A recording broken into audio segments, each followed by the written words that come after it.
Welcome everyone to Comics from the Multiverse, episode 455. I am Peter, and joining me as always is Matt.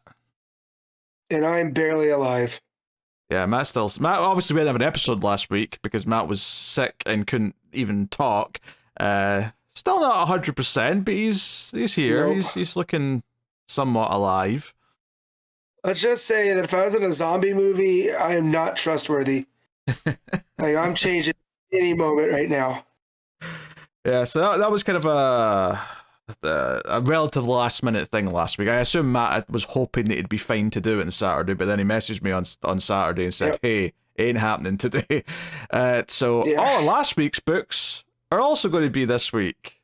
So that was a gauntlet because I hadn't read any of my books yet last week, so I had to read all those today. That was fun. I'm glad they're fresh for you because mine are over a week old. So that's the thing. And things could be a little wonky next week as well. So we don't know exactly what's happening next week yet. It could be a Connor episode, depending on when he's available. If Connor's not available, then it'll be like a late episode. And we're thinking, like, I don't know, probably early the following week, because Matt's away until the weekend. So, schedule's all up in the air right now. It's all over the place, but things should normalize again after that coming up. But we got a lot of books to talk about today. Coming up on today's show, we have the Free Comic Book Day All In Absolute Universe Special Issue 1. We have Batman 159, Detective Comics Annual 2025, Superman 25, Absolute Wonder Woman 7, Absolute Martian Manhunter 2, Green Lantern 22, Justice League Unlimited Issue 6, Batman Superman World's Finest Annual 2025, Batman The Long Halloween, The Last Halloween Issue 7, Green Lantern Dark Issue 4, and I did somehow get a Patreon book in as well with Batman and the Outsiders Issue 24.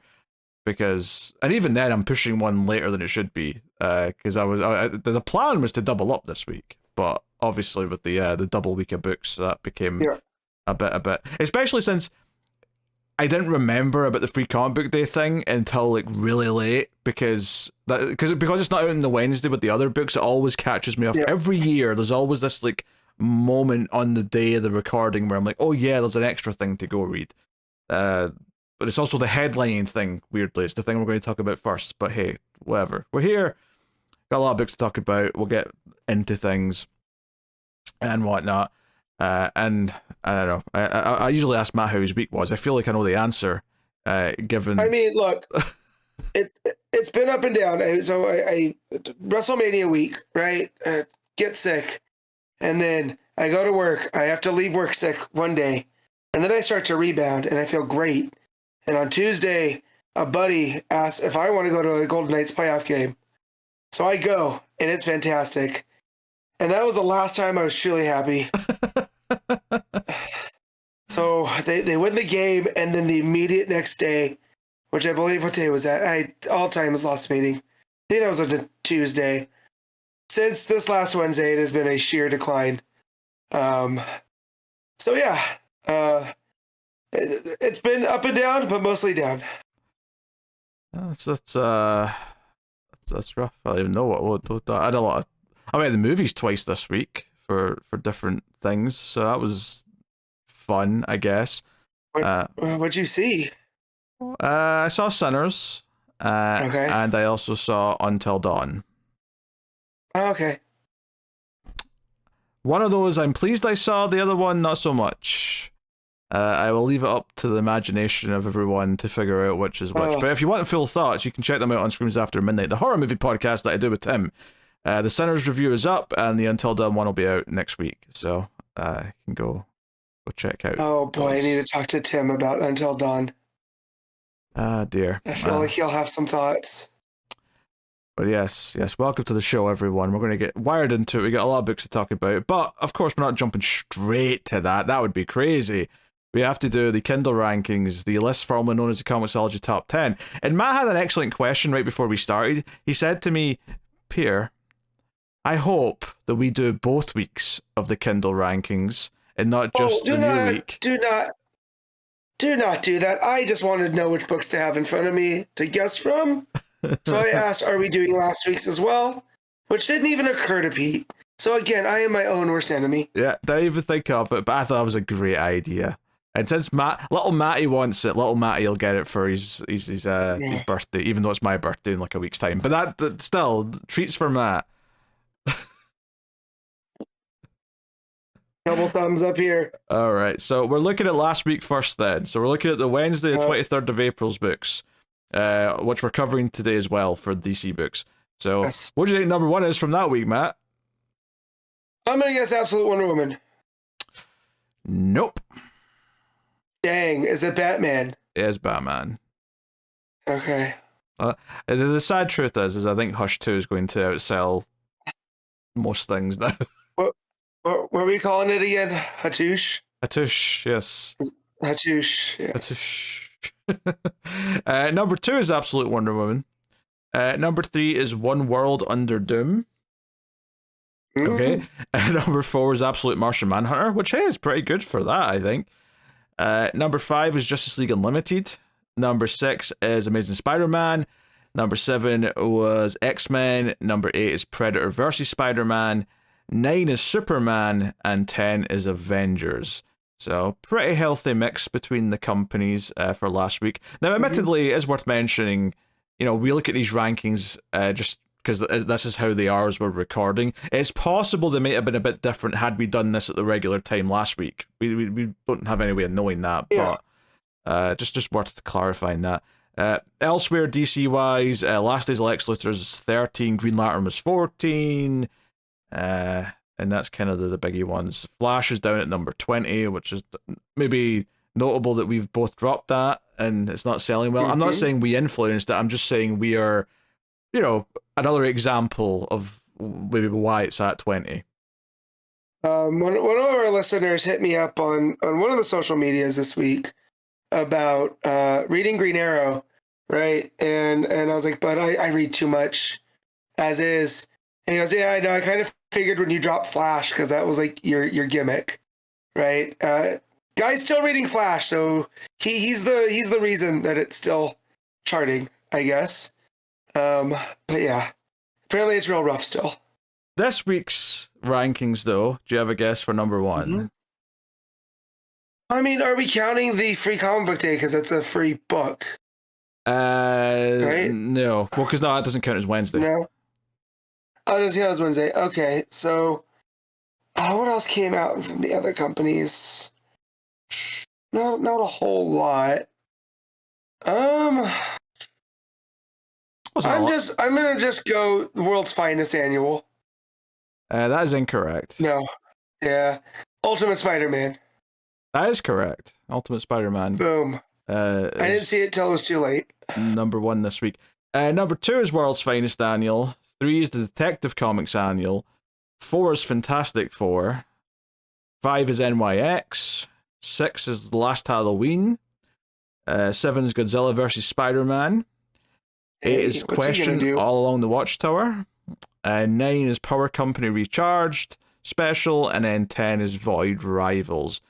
I mean, DC only put out about 4 books. So the fact that, or 5 books even, the fact that 5 of them are in the top 10 is pretty good. Especially because Marvel definitely put out way more books this week than DC did. They did.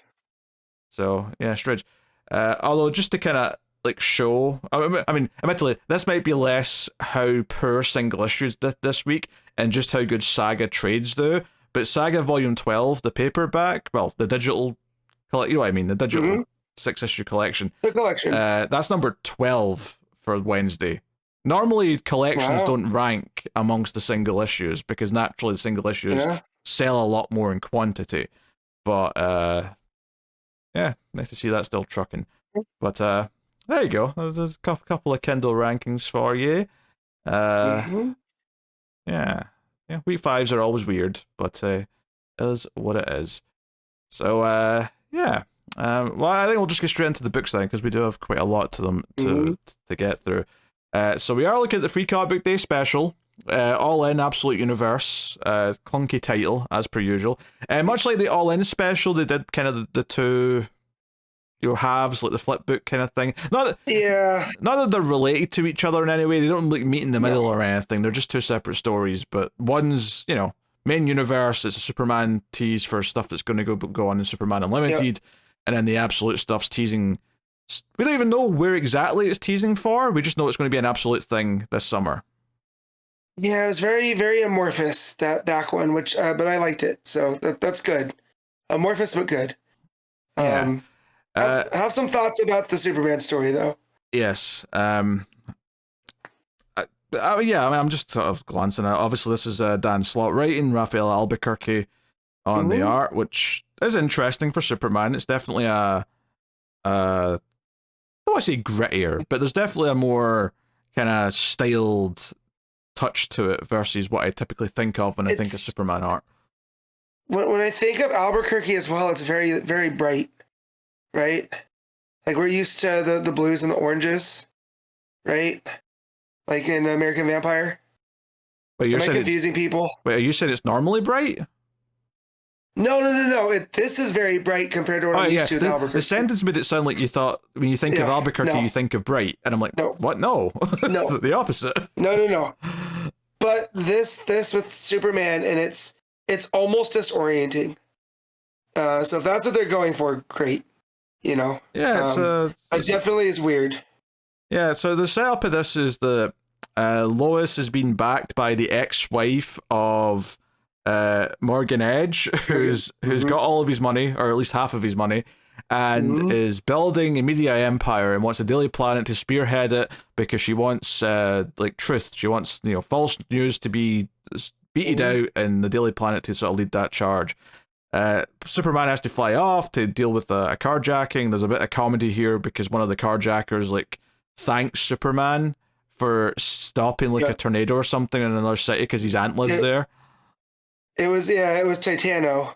Oh, sorry, it was Titano. In Star City, yeah. And he goes, "You remember that?" And he's like, "Yeah, you saved my aunt. It's my favorite aunt, so thanks." Yeah. So at least Slott is getting the back and forth between Superman and people down. I appreciated that. Yeah, I'm mixing my books up because the Outsiders issue I just read had a tornado Superman related thing in it. This is the problem when I read 12 books back to back in one day. A lot. They all blur. Also, mom's not watching your kid, and the kid falls in the lion enclosure at the zoo. So Superman's got to get in there and hold off the lion from the kid. Yeah, that comes up next. It's basically just like a montage, effectively, of Superman going around doing Superman things, and those are two of the things you see. The thing that I would point out here is that a couple of the panels when Superman's flying, the jawline is very like the Alex Moore version. No, not Alex Moore. Alex Ross, that's the word. That's the name I'm looking for. You're throwing names together. Yeah, the Alex Ross version of Superman with the big, strong jawline. Yeah. There's definitely some of that going on for this Superman. Also, Frank Quitely in All-Star Superman. Oh, yeah. I was getting a lot of that, too. Yeah, so, he saves a boat, he saves a plane, he did a whole bunch of things. He goes to a busker who's singing about Metropolis and says he likes her music and tips her. It's all very sweet, and he's called up to the Watchtower to deal with something. So there's not actually that much plot. It's mostly just, I feel like this story here is doing two main things. It's setting up this new Daily Planet, status quo, right? Does that at the start. And then at the end, it sets up this thing in space, which he's going to go off and see. Everything in between is basically just Slott getting his, Superman 101 moments out. Yep. Putting out those, classic style moments, and that's all it is. Yeah, and it feels like he understands the character, which is good. And I know Slott has a reputation amongst Spider-Man fans and whatnot. I mean, I never really read his stuff, so I can't, I'm going into this fresh. But as a Superman fan, it feels spot on. So, we'll see where it goes to. Yeah, I mean, I have no real complaints about how he handles the dialogue of the characters, narration or anything like that. Everything felt more or less right. Where Slott maybe falls down is some of his long-term plot plans. At least that's how, from what I read of his Spider-Man, which admittedly wasn't a lot of it, that was kind of the thing that came up. But basically, there's effectively an asteroid, although it's this perfect sphere, which should have been a hint that something's afoot. But there's Something's up. Yeah, something heading for Earth, and it's made of this rare alien metal, which is hard to spot, and that's why they didn't see it until it's really close. Yep. So Superman goes out to find it. He goes to try and break it. He knows it'll be really tough, but it turns out that this metal that was sort of what they thought it was made of was only a very, very thin layer on top. Mm-hmm. So when he punches it, that outer layer shatters, and the big reveal at the end is that it's a giant ball of kryptonite. And now he's out there, stuck with it. He's weakened, and it's still on its way to Earth. The meteor threat is still a problem because it's still a huge hunk of rock. It's still on trajectory. Yeah. So yeah. This art in space is what I'm more associative of with Albuquerque. To drive that point home again. Oh yeah, because you get shadows. Yeah, space is a good place for shadows, so he gets to flourish there a little bit. This is an interesting cliffhanger to lead off in terms of because it says to be continued in Superman Unlimited issue 1. So is issue 1 going to recap this a little bit, or is it just going to start off with this? This feels like a condensed issue 1, right? He almost took the outline for issue 1 and then pulled some stuff out to get it to the page count. Because it's almost not like it feels like a full story, but this is like a cliffhanger that you would leave the issue on. So yeah, I don't know how they're going to open issue 1. I mean, I'll tell you this right now. Superman in space or what? Yeah, when the collection comes out, this will be in the collection before issue 1. It's issue 0. Yeah. Let's just call it what it is. It's issue 0 of this book, and that's fine. It's just a little bit strange because naturally when you make an issue 1, you expect a lot of people will jump onto it because it's an issue 1. And I'm just curious how they're going to start this, given that it's meant to pick up from this cliffhanger.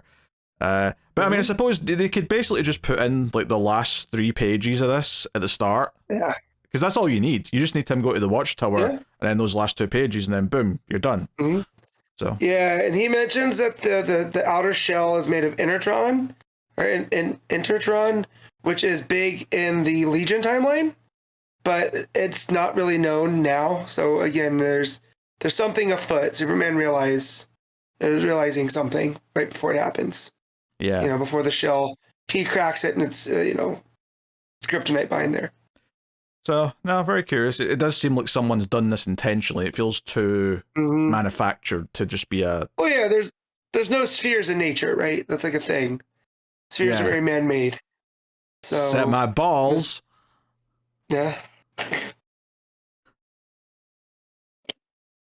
I can't. I'm too delirious on cold medicine right now, man. I just wanted to pop Matt. I thought that'd make him laugh. I know. It did. I tried not to, but I'm weak. Nothing weak about laughing at a good testicle joke, Matt. Nothing weak about it at all. No, that's absolutely not. Those are my favorite. They're usually low hanging. I'm just none. No, too far. Just cheap. There's the mute. Where's the cough button? I appreciate you going for the button at least. So the second half of this is the absolute side of it, and it's a story called Mirror Mirror by Jeph Lemire writing and Giuseppe Camunculi on and also Stefano Nessi. They're both on art. One's on layouts, one's on finishes. So I suppose the natural assumption based on the fact that Lemire's writing the Flash book in the Absolute Universe and the fact that this is going to deal with Mirror Master, you would expect that means this is probably a lead into an Absolute Flash story. But it also kind of feels like it's a little bit bigger than that as well. Like it's going to have ramifications on the entire thing a little bit. Yeah, because it's in case you're not reading Absolute, here's some quick hits. And then a little bit of, breadcrumbs to something bigger. Yeah. But I like that. But I like that it's Lemire because we only have his Flash, right? And he's getting to touch in on Superman, Batman, and Wonder Woman in the Absolute Universe. Yeah, so basically what this actually is it's just like a character narrating who is like watching Batman do stuff in Gotham, and he's coming out of the puddle, right? And as you sort of get into it, you realize he's coming out of the reflection in the puddle. So he's basically just commenting on Batman, and we see him hunt down criminals, and he talks a little bit about how, oh, you know, he came up from nothing, from being poor, and became powerful.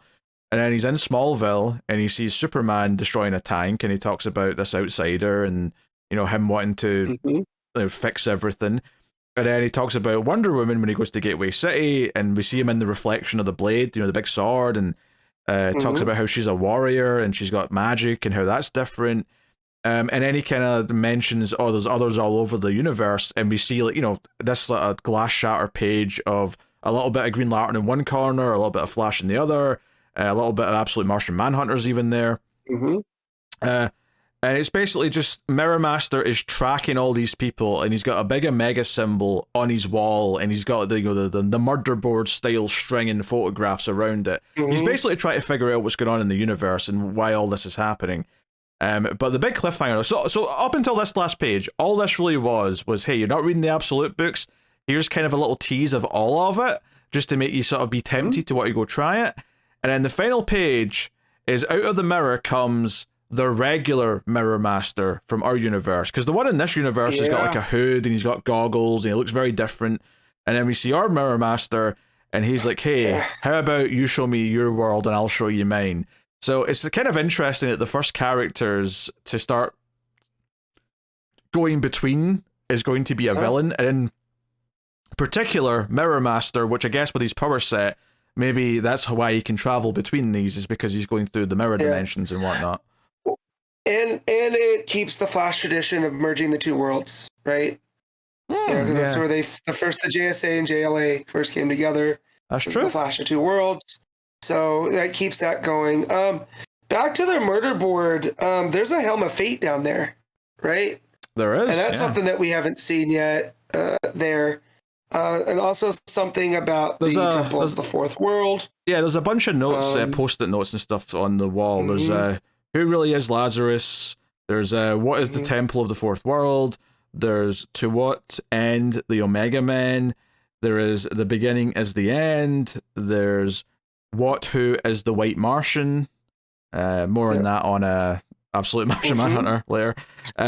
There's complete psychospheric collapse, whatever the hell that means. There's that screams Martian Manhunter. Oh sure. There's also Despair. Oh, not Desparo. Despero. Sounds like a drug. Yeah. And then how far out is the world that's coming? So basically, this Mirror Master's kind of like recognizing that this other world's going to collide with theirs. So I'm assuming that that's where this is all heading, is that if the heroes of both worlds don't do something, they're going to end up destroying each other in some way, and that's maybe what the big events are eventually going to be, I assume. Yeah, because when he's talking about Wonder Woman, he talks about that there's something at work that he can't put his finger on. There's something missing. And I'm wondering if that's the, because we all know the Absolute Universe started because Darkseid died, right? He was tired of being in the game. He decided to take control. Yeah. That was the All-In special last year. So I'm wondering if his absence is what's being felt there by Mirror Master, and that's what's going to pull the two worlds together here. But again, having it be Martian Manhunter, having it be Mirror Master, I think is really cool because of what that means for the mirror realms and time and all this other type of stuff. Because usually this would be like Booster or Rip Hunter, but having it be Mirror Master, I think, is a fun little twist on what we normally get.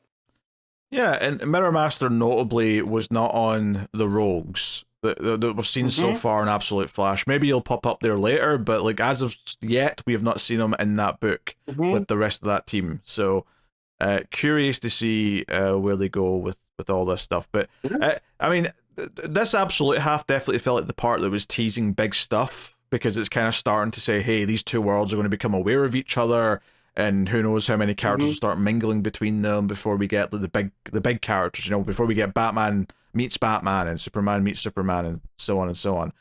So yeah, I mean, as far as Free Comic Book Day things go, I think it was a perfectly fine special. It was like, hey, here's a teaser for the new Superman book, here's a teaser for some Absolute stuff that's coming up. I am judging it a little bit more leniently because it is like a free thing. it's not meant to be a complete satisfying story. Yeah, I mean, I would feel the Absolute side felt more like an appetizer than the Superman part. Superman just felt like a couple bites of something, right? Yeah. I think the Absolute one felt more like it was more exciting just because it's because the Superman one is just kind of like, hey, this is just kind of a starting chapter of that new book that's coming, whereas the Absolute one's bigger. It's like when we get the previews at the back of the issues.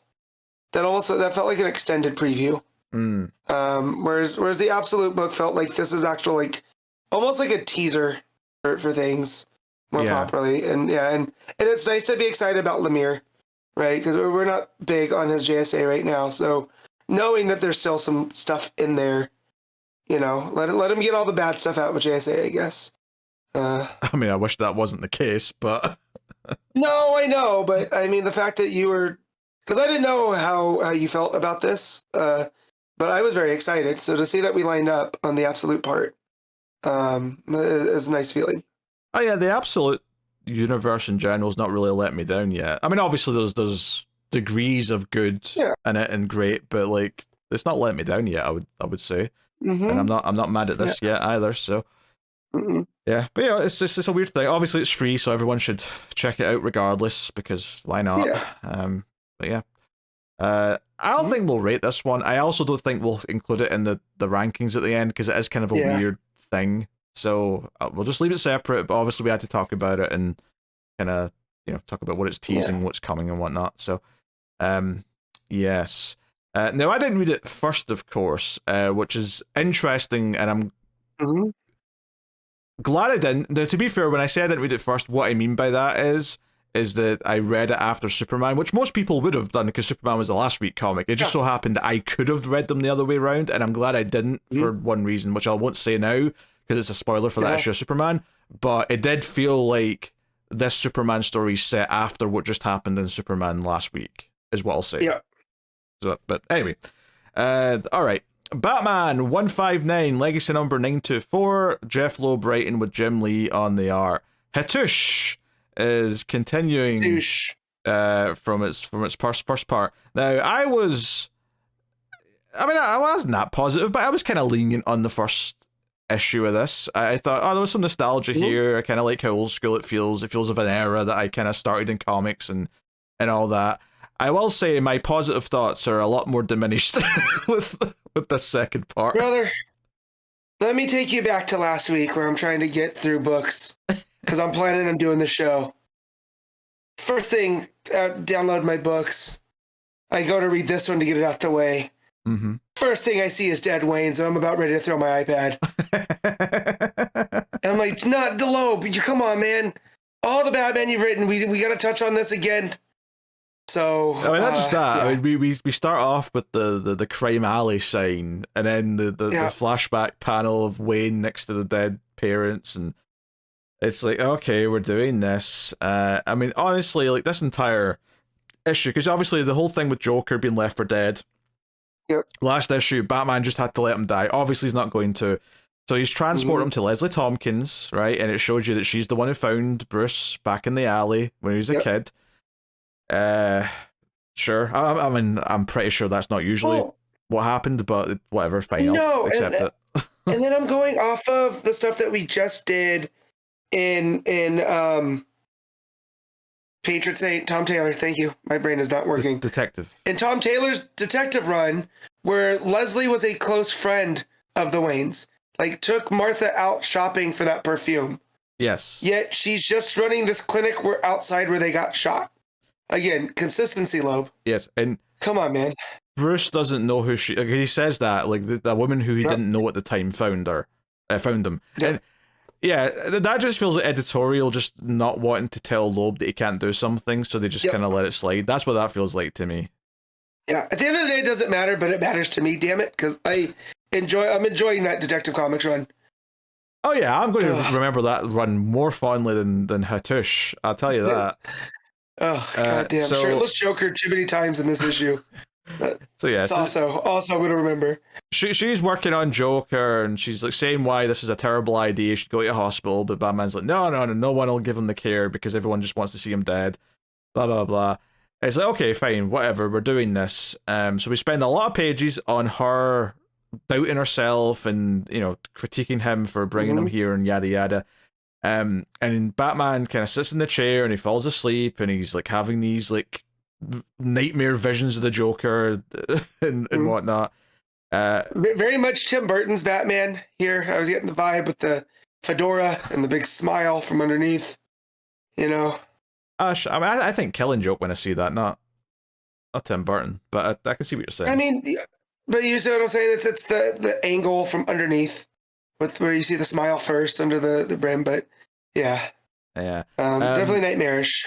So he takes Joker back to the cave, and he's got him sedated and hooked up to stuff and whatnot. And then the focus of the rest of this issue comes up, which is out of nowhere. There is a gun pointing to the back of Batman's head. Mm-hmm. And you just hear the phrase, "So it's true." Now, admittedly, we all know what's coming because the cover spoiled it, but we just see the bubble say, "So it's true." And we see just a little bit of the glove, but they don't reveal who it is yet. And it's someone who's very upset that Batman has saved the Joker. And it's, "How could you save him?" Blah, blah, blah, blah. And then, you know, a fight breaks out. And like, I don't know what it is about some writers having a fetish for having Batman fire a gun. And even though, don't get me wrong, in the context of this, yes, Batman knows that it won't actually harm Red Hood because if Red Hood's helmet's built to withstand it. I get it. But he just really wanted to have a panel where Batman fires a gun. Like, for some reason, there's some writers or artists, maybe it's Jim Lee's fault, I don't know, but who just love to get away with it for some reason, and I do not get it. Like, I get that there's no consequences here, and I know that Batman knows that, but it's still just like, it should still feel like he cares about firing a gun, but he just dives for it and fires it like it's nothing. It just bothered me. And his son. Dude, this is not a random guy. This isn't like I'm going to aim for the body armor where I know it's going to be the strongest to get him off balance, because we've seen Batman do that type of stuff. Also, isn't canonically, now admittedly, how much Loeb is paying attention to canon, as we've previously established, he might not be. But canonically, isn't he using rubber bullets right now? So maybe that's also a factor here at play. Maybe, I don't know. I'm so tired of the Red Hood Joker thing. Oh, so am I. We've tread this so much. Like, after 3 Jokers, we should just let Jason be his own character. Not tie him to the death of the Joker anymore. Like, we're done. Joe's funny. I don't. Last week, or last issue, I should say, I was saying how, oh, this reminds me of a time, right, in comic books. And what's so wild is this Red Hood stuff feels like we're still in that time where Jeph Loeb has just not paid attention to the fact that 20 plus years have passed, and we've got Jason Todd being like, "How could you protect the Joker? It's true." And like, I hate this. I hate that we're doing this again. Stop it. Jeff's been in stasis for 20 years, which has helped out Long Halloween, but it is not helping out on Hush. I just wasn't feeling this. They referenced the original Hush when he's like, "Hey, you thought I was back from the dead then," and I wasn't. It was just Clayface. And that's also what Batman was doing. He was checking to see if it was Clayface, apparently. Okay, sure. But that's such a weird like assumption on his part, though. It's like, Jason's back now, though. It's like, I get why in the original it was like a mystery, like, how is Jason back? Yeah. But Jason's been back for a long time now. Like, why would you even assume that like Tommy Elliott would be pulling the Clayface Red Hood thing again? He doesn't need to. Red Hood is just there. You did mind control with him in Zdarsky's. Like, what are we doing? Loeb didn't read that. No. I mean, I wish I had, to be fair, but... I know. But there was just a thing, like... it's rough, man. This I don't want to say almost ruined my week, because I had a real rough week last week being sick. This was up there. This was up there with losing my voice. I'll tell you that much. Dear. I have no mouth, but I must scream. Yes. And then we go to the clock tower, and Babs is talking with Dick. And they're just talking about what's going on and whatnot. And yeah, like, you know, it's kind of weird because it kind of feels like they're I felt this a little bit in the last issue as well, but I think here as well, it felt like they're both very uber serious and sort of gritty looking in a way that doesn't really feel like it fits Dick and Babs that much. But the thing I really hated here, now I don't mind Babs having all of her old costumes like Batman does in the background. Yeah. That's fine. I'm cool with that. However, what is up with this Riddler design? What is this? Why does he look like Cable? He's techno-punk Riddler. and he's gotten yoked, man. He's built like flipping Dave Bautista. He's built. Like, he's got like I don't know if I want to call him pouches, but he's got like these rectangular bits all over his outfit. If they're not pouches, they're lapel things that are worse than pouches. Because at least you can put stuff in pouches. And the lapel straps are just there to keep your shirt up. But he looks so dumb. And maybe I'm like just not remembering this, but has Riddler known who everyone is for a while, and I've just forgotten this? Yeah, part of Hush was him putting together, right? Because his brain got wonky from the Lazarus juice, right? However, I don't know if that was still respected up until recently. Yeah, because this is the thing. Keep in mind that since Hush won, right, we had both the New 52 and then Rebirth. Mm-hmm. So a lot of these things feel like they weren't canon, but Loeb's not accepting that they're not canon anymore. Right. So he's just referencing things from Hush 1 that cannot possibly make sense in the current comics in any way. This feels like a more distant timeline than the Absolute Universe at this point. Joe was so frustrated about though. See if they just said, "Oh, Hush 2 is in its own universe that follows on from Hush 1," that'd have been fine. But they're doing this weird half and half thing where it's kind of acknowledging some stuff that's went on in the last 20 years, but it's also ignoring other things that get in the way of what he wants to do for Hush 2. So we've got this weird mishmash of continuity at play with this particular arc, and it's not pleasant. Because the last time I remember seeing Riddler was again in Zdarsky's, where he went to that jail with the warden, right? And he was subjected to experiments, but I don't know if that led him to get jacked, right? And I don't think he knew who the Bat family were. So again, I feel like this is just picking up those threads from Hush. And it just doesn't work. And again, he looks dumb. Just give me Riddler in a bowler hat with his cane and a domino mask. He doesn't even need to have the suit. Just those accoutrement, and it's the Riddler. Here, this looks like the new toy they want you to buy. Yeah, I mean, there's a bunch of variations of Riddler I'm fine with, but this is just like a completely different character. This looks like a military dude of some kind with a crew cut. Yeah. Like, what's going on?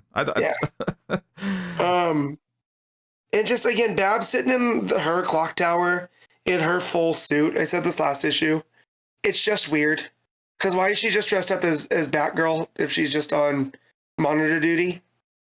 I don't get it. So other than Jim Lee wanted to draw her in the full suit, I guess. I don't know. And there's only one more page after this Riddler page, and it's Batman waking up in the cave after his fight with Red Hood. Red Hood seemingly is taking the Joker, and Batman comes to the conclusion in his narration that he's come here, to do something, but it wasn't to kill the Joker. And his conclusion at the end, the final line of narration, is him saying, "Jason's working with Hush." Like, he leaps to that, and I'm like, okay, I don't know how you leapt to that, Batman.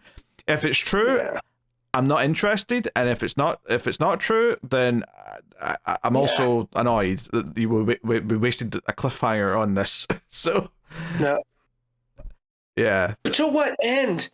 To what end does Tommy Elliott want to pervert the worst Robin? I don't get it. Like, how does that hurt Bruce? Well, I mean, I can see why it would hurt Bruce. I can also see why Jason Todd's the one that would consider working with Hush. Well, at least at a point. Again, if this was 2007-ish, I could see why Jason Todd would be tempted to work with Hush. I feel like doing it now is just regressing his character, like, through everything that he's been through in the last 20 years of comics. But hey, whatever. What's so funny is that I think the first issue wasn't that bad. I think this second issue of Hush 2 is kind of the train wreck that we all thought it might be. And I'm still going to read it because I'm curious to talk about it, but it is a train wreck. Like it's not it's not good. There was very little in this I liked. Yeah, I'm a bit of a masochist, so I'm going to keep reading it.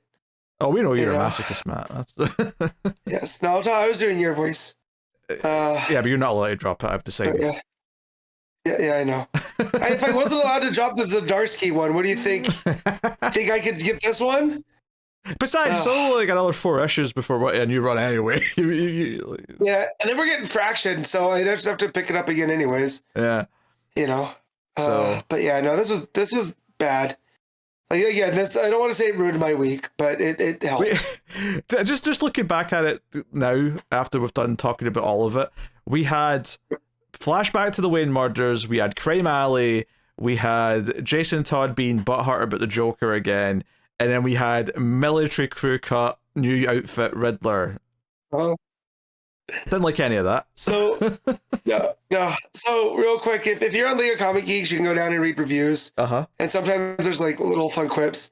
The top one right now, it's a 2.5-star review that just says, Matt Fraction, if you could hear us, please. Matt Fraction, please save us. So, makes me feel better that it's not just us, you know? Dear. But if you're a fraction better than this, we'll take it. Yes. And I just feel like, you know, Loeb's this is all just hitting nostalgia pops.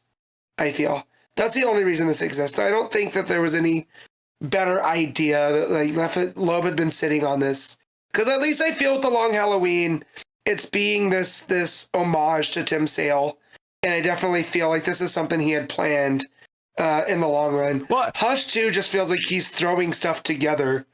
You know, well, and I think like, all right, cool. The thing with Last Halloween is that was meant to be with Tim Sale, but then Tim Sale's death obviously changed things, and so it felt like that was something that was going to happen. There was always going to be a third one of those. This feels, I don't know what this feels like, but the sad part is though, is it's selling pretty well, and like that's why DC moved everything out the way to make it happen, because frankly they knew that those 2 names on a book were going to sell regardless of how good it was. But here we are, so. You know, and the Jim Lee art's fine, I guess. Like, you know, it's not terrible. It's a bit sketchy. It hits that Jim Lee. It feels vibe. like Jim Lee art can be quite good. I feel like here it feels like he's already rushing a little bit to stay on deadlines. Yep. That's what I meant by the Jim Lee vibe. It feels rushed, but it's still good because it's still Jim Lee. You know, it's like, it's not bad art. I would never say Jim Lee's art is bad, but could it be better? Absolutely. Yep. All right, Matt, what are you giving Batman 159? You ready for this? 4.5. Ho. I'm just going to straight 4. There you go. He's not getting the 0.5 for me. Yep. Matt dishing out charity over here. All right. I have to. Detective Comics Annual 2025, Al Ewing writing with John McCrea, Stefano Raffaele, and Fico Ossio on art. I remember Taylor saying on Blue Sky that he wasn't doing the annual just purely because it kind of came up when he had too many commitments, and it was like, someone else can step in and do the annual. I did not know this till I started reading it, and now I am upset.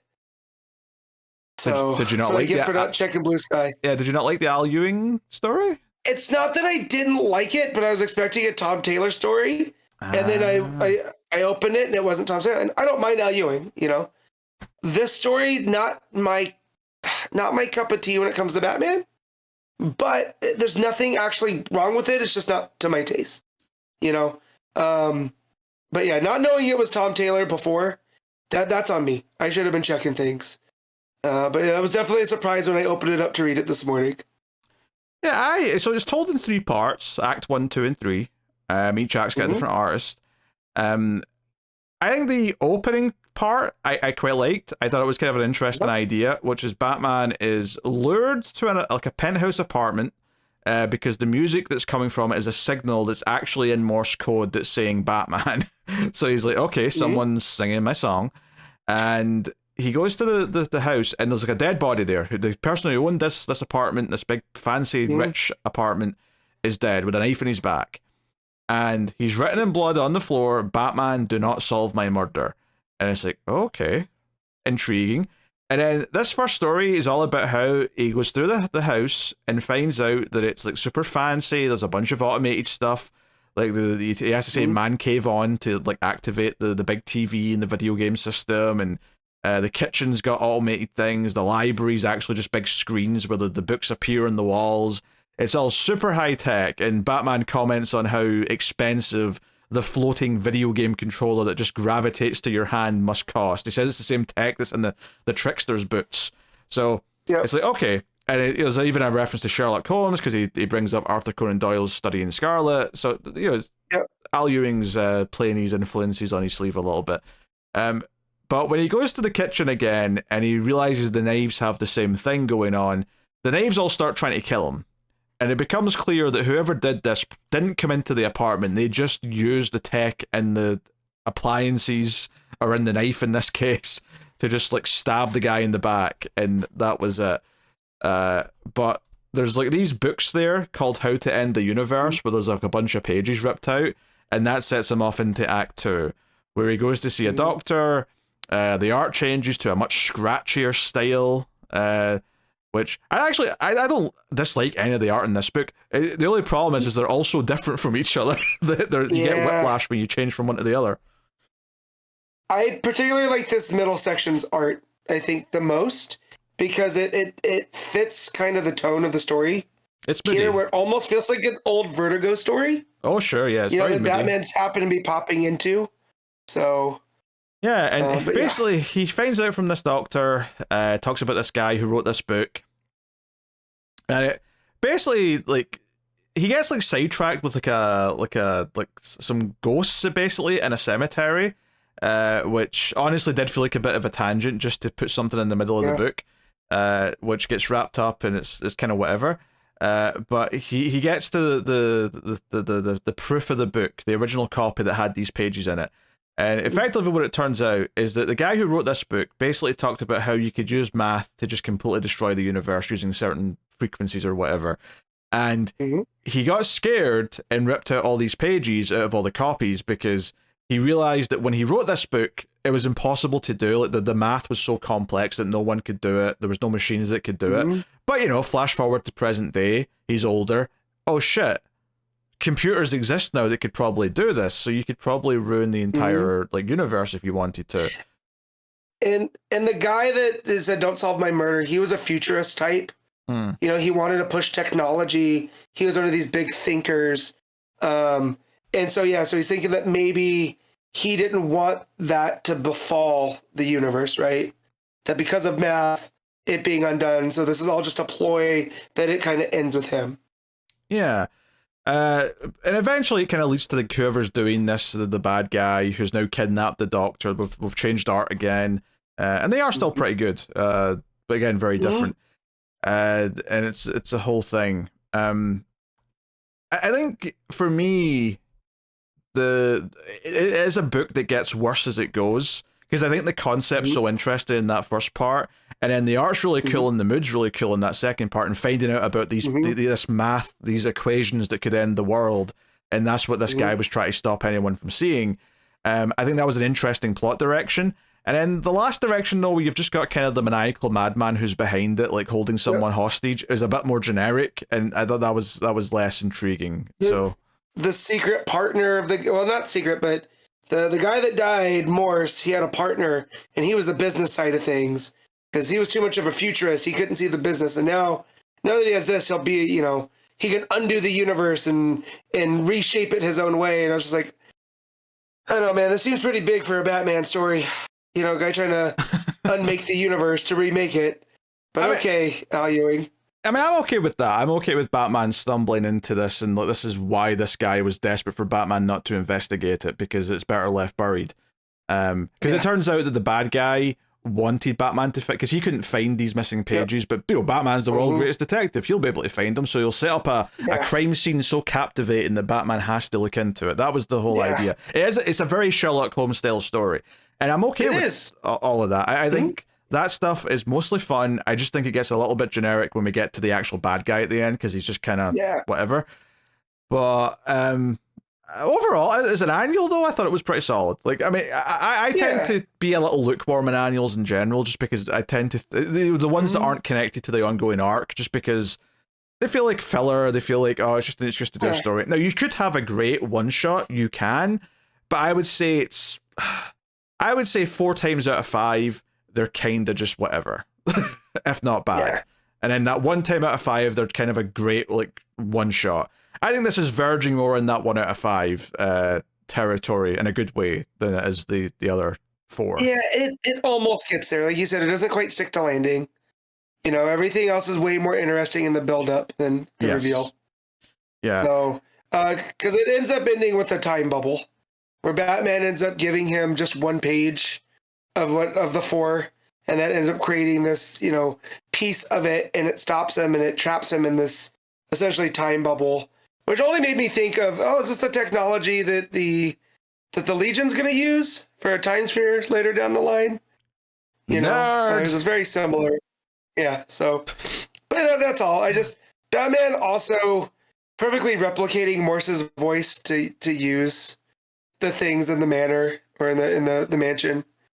I was like, all right, Ewing, we're going a little bit far here. We're venturing into Bat God era here, but you know, again, it mostly landed. So sometimes it's hard to predict which bat things will annoy you, because that's such a minor thing that he's able to just like especially since, I mean, admittedly, Ewing could have just written that it didn't matter what the voice sounded like, it'll just respond to a command regardless of who it is. Yeah. But him doing an impression of a guy is not that fancy. But it's like, but when you're doing that type of thing in a book where we don't know what the guy sounds like, and now you have to take narration boxes for Bruce to just, you know, and I lowered my voice to a certain timbre so it would perfectly match. And I was like, we don't know who this guy is. Matt, to be fair, it didn't do that. There was one narration box that said, oh, luckily the computer was tricked by my impression. That was it. I could have sworn. He didn't describe what he did to his voice to make it sound like him. He just sort of said that he did it. That's fact checking. He says, I lighten and soften my natural growl, adding a little vocal fry and just a touch of Palo Alto. Man cave on. And yeah, my Cody Morse impression passes the test. Wait, what? So yes, he does. I don't it's on the said pool that. table. It's on the pool table panel. Okay, well, at the bottom of that. My mind erased it. That's all I can say to that. That's okay. It's because it's not good, and that's fine. Okay. Well, again, it edges a little close to the Bat God side of things. Like you said, much simpler thing is it just funds. It's automated. You know, this is like a Ex Machina house. Because that's what I was getting vibes of Ex Machina when he showed up here, and everything's automated, even the knives, and the knives go wonky. I thought that was pretty cool. You know, but yeah. Yeah, I mean,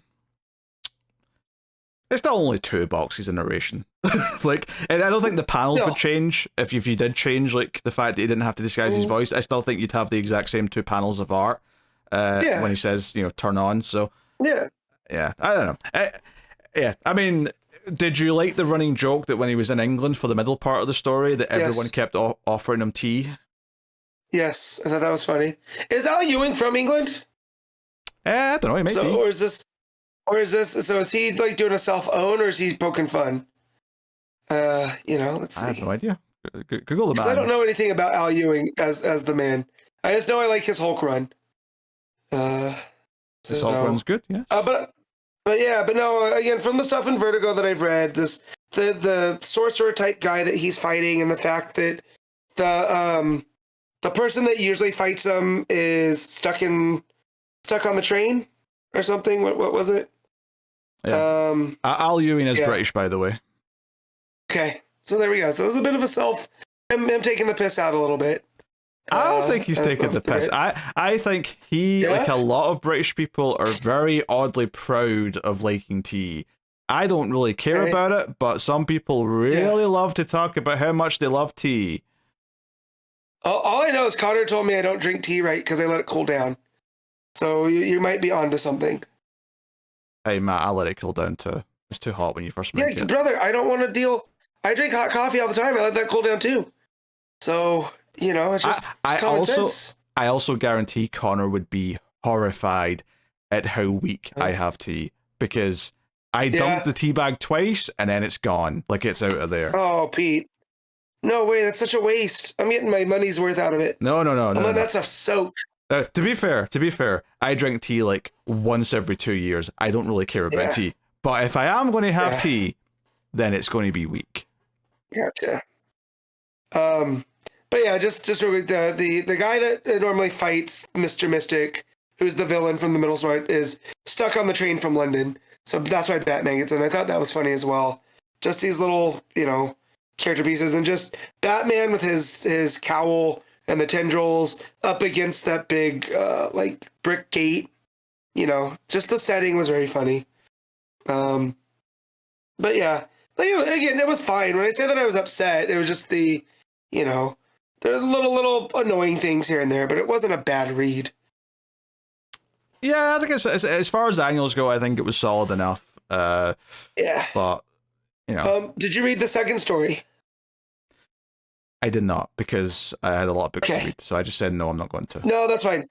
So I enjoyed this a lot more than the last story, because this focuses on a student at Gotham Public Middle School 96 named David Rosales, he's in 7th grade, and he's the president and founding member of the Gotham Public Middle School Junior Batman Detective Club.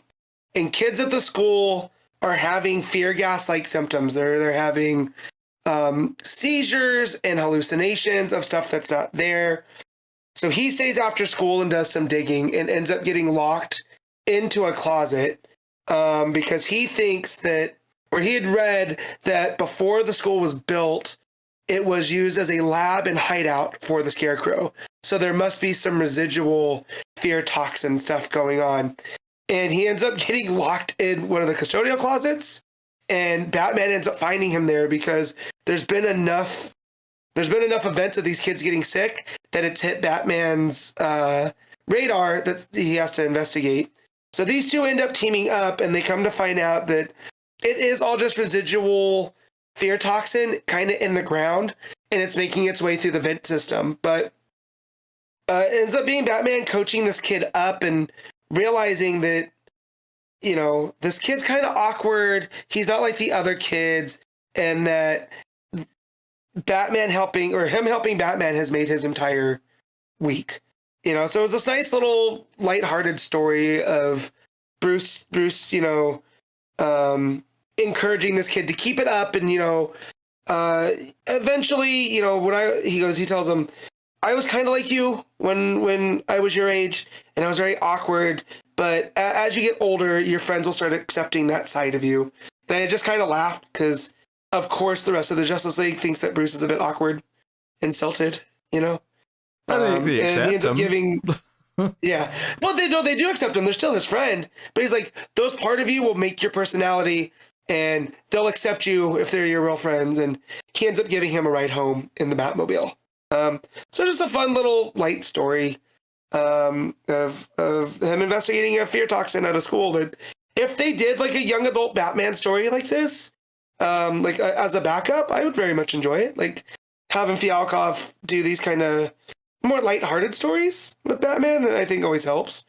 But the art's pretty good as well. Let me see who the artist was. Well, the writer, just because you mentioned the surname there, but you didn't say who it was. Joshua Hale Fialkov is the writer. Fialkov. And then Mike Norton does the art. The art's really, really strong. It's a bit cartoony in times. You get a lot of fun expressions out of Bruce as he's going through, one of the kids thinks like this new teacher, or the kid thinks that one of the new teachers might be behind this stuff because he's been super shifty. So they investigate the wardrobe. Come to find out that the new teacher is hoarding like leftover food to make lunches for kids that are needy that can't afford lunches. So that's why he's been shifty, because he doesn't want to get into trouble. And just the expression on Bruce's face when he opens up the bag and there's like this pre-made sandwich. It's quite funny. But yeah, very, very enjoyable. If you get a chance, if you have time to read it, I definitely recommend it. All right, what are you giving Detective Comics Annual? Oof, as a whole, I'll give it a 6.5. Yeah, I think that sounds. Maybe a 7. I think it's I actually think it starts off like higher than that and just kind of dips by the end of the main story. but I think 6.5 is the diplomatic score, so I will agree with it. All right. Superman 25, legacy number 868 is legacy number. Joshua Williamson, writing with Eddie Barrows, Jamal Campbell, and Dan Mora on the art. So, yeah, this starts off by showing Lex setting up Supercorp right before the start of the Superman run, where he's annoyed at the cartoon that's been made by marketing to advertise it. He's saying, I don't want any cartoon versions of me. And of course, Lex is that he's like his super evil version here. He's all stern. He's not like the one that's had amnesia for the while. But it's all about him bringing up this idea of like, oh, this is all about making Superman trust me. That he will finally believe that I am what's necessary to make all this work. And they allude, of course, to Project XL, which is what that clone that Mercy brought out at the end of last issue was. So we skip to present day, and we have this. I guess we'll just call him XL because that's what he is. And he comes out and he's like, just instantly. This is one of the things that bothered me about this because I didn't really like this issue. I'll just get that out of the way up front. But one of the first things that bothered me is just how, like, comically two-dimensionally evil this XL is. Like immediately, like he's not confused. He's not like sort of discovering who he is and being like, oh, I'm a new life form. I need to sort of get into control of this.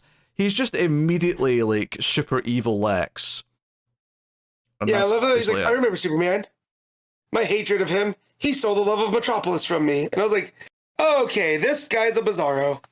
Very two-dimensional. They even reference Bizarro though, because they say, oh, he was built just like back when Lex built a Bizarro. He's basically a new version of that. And so that's what I took that as. And so I don't want to critique that one too much. I was like, oh no, it's meant to be this two-dimensional, like, look how evil Lex can be, because to see what happens with Hero Lex towards the end. Sure, I'm not critiquing it as a mistake in the writing for what this is supposed to be. I'm critiquing that conceptually I just hate that it's a thing. I'm tired of Lex clones. Oh, for sure. Like yeah. So I get it. And XL is just not a good name either. Sounds like a spreadsheet, right? Sounds like a t-shirt size, honestly. But there's especially quick little flashback where Mercy and like Lex recently have been getting all cozy, and she's like, "How much do you remember?" And he's like, "I remember you." And she actually gets upset, even though she's enjoying the romantic relationship. She's basically, this was her realizing she has to wake up this evil Lex, because this new Lex, this amnesia Lex, even though he's remembering some stuff, he's too soft. He's too nice. She believes too much in the cult of like evil Lex Luthor to, and I think that was one of the things that bugged me last time was the Mercy heel turn just kind of felt like a big like shrug, and I still feel that way. I like, you're trying to sell me like, okay, it's interesting that she is so much of a devout believer in Lex. That's fine. But I think if you're going to tell me that she's that important and she's the linchpin of making all this work, and you're trying to flesh her out into being her being what's behind like the real Lex coming back in some way, then I think we had to like focus on her as a character a bit more, other than just being the one who says yes Superman whenever Superman shows up at the building. Like because we talked about it last time. We still never had any indication that she was going to break bad. Yeah, like where was? I mean, even if they weren't going to hint that she was going to break bad, where was the scenes of development to make us like care about her so that it would hit us? Like maybe a scene, for example, where she has to convince Superman that she fully believes in what he's doing and that she's not just doing whatever Lex would have wanted or something. Like, I don't know, anything. I find it hard to care too much. She feels too much like a Lex fangirl, and that's not good. That's not a good characterization for anybody, right? I mean, it can work to a point if you do a whole thing where she's this devout follower and you flesh it out. But I think the problem is, though, is you'd have to flesh it out before Lex becomes good, right? Quote unquote. Because it just feels like you're kind of like almost retconning how, like, exactly how she felt here for the sake of this story, as opposed to it being something that's like, because if they did something with another character, right? Let's say Lois for some reason kind of went villainous for a while, right? I'm not saying that's a good idea or that it would be like something I'd want or anything. But Williamson, stop listening now. You can pick up in 3 minutes. Right? But let's say Lois went bad for some reason, and it turned out it was something to do with like oh, she really believes in protecting Superman, and she knows this threat that's coming is so bad that Superman would never do the harsh thing that it's going to take, and she has to step in and make the dark decision or something, right? At the very least, in that case, it's like, okay, we already accept and understand because we've spent so many years building the idea that Lois really cares about Superman and all these things.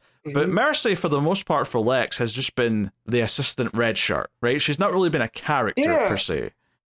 So yeah, no, she's just Miss Graves.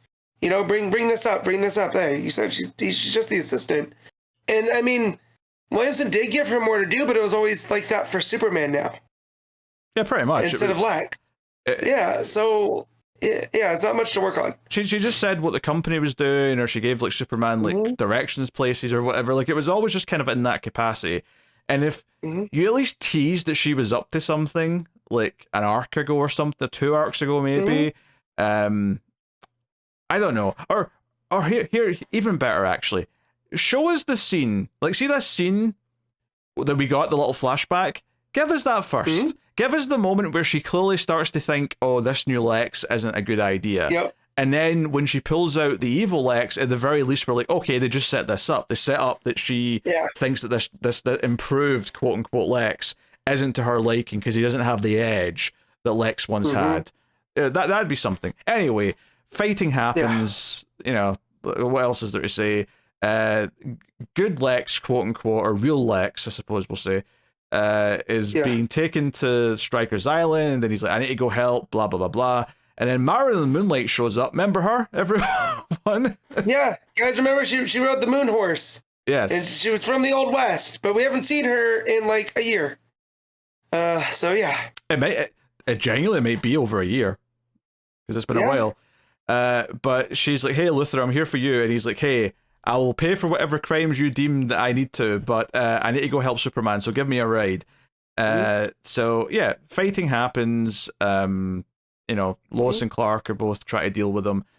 I did like Lois experiencing kryptonite, because she's just like, it was like I was burning from the inside out, you know, and Clark's walking her through how to recover. So I do like those little moments between them.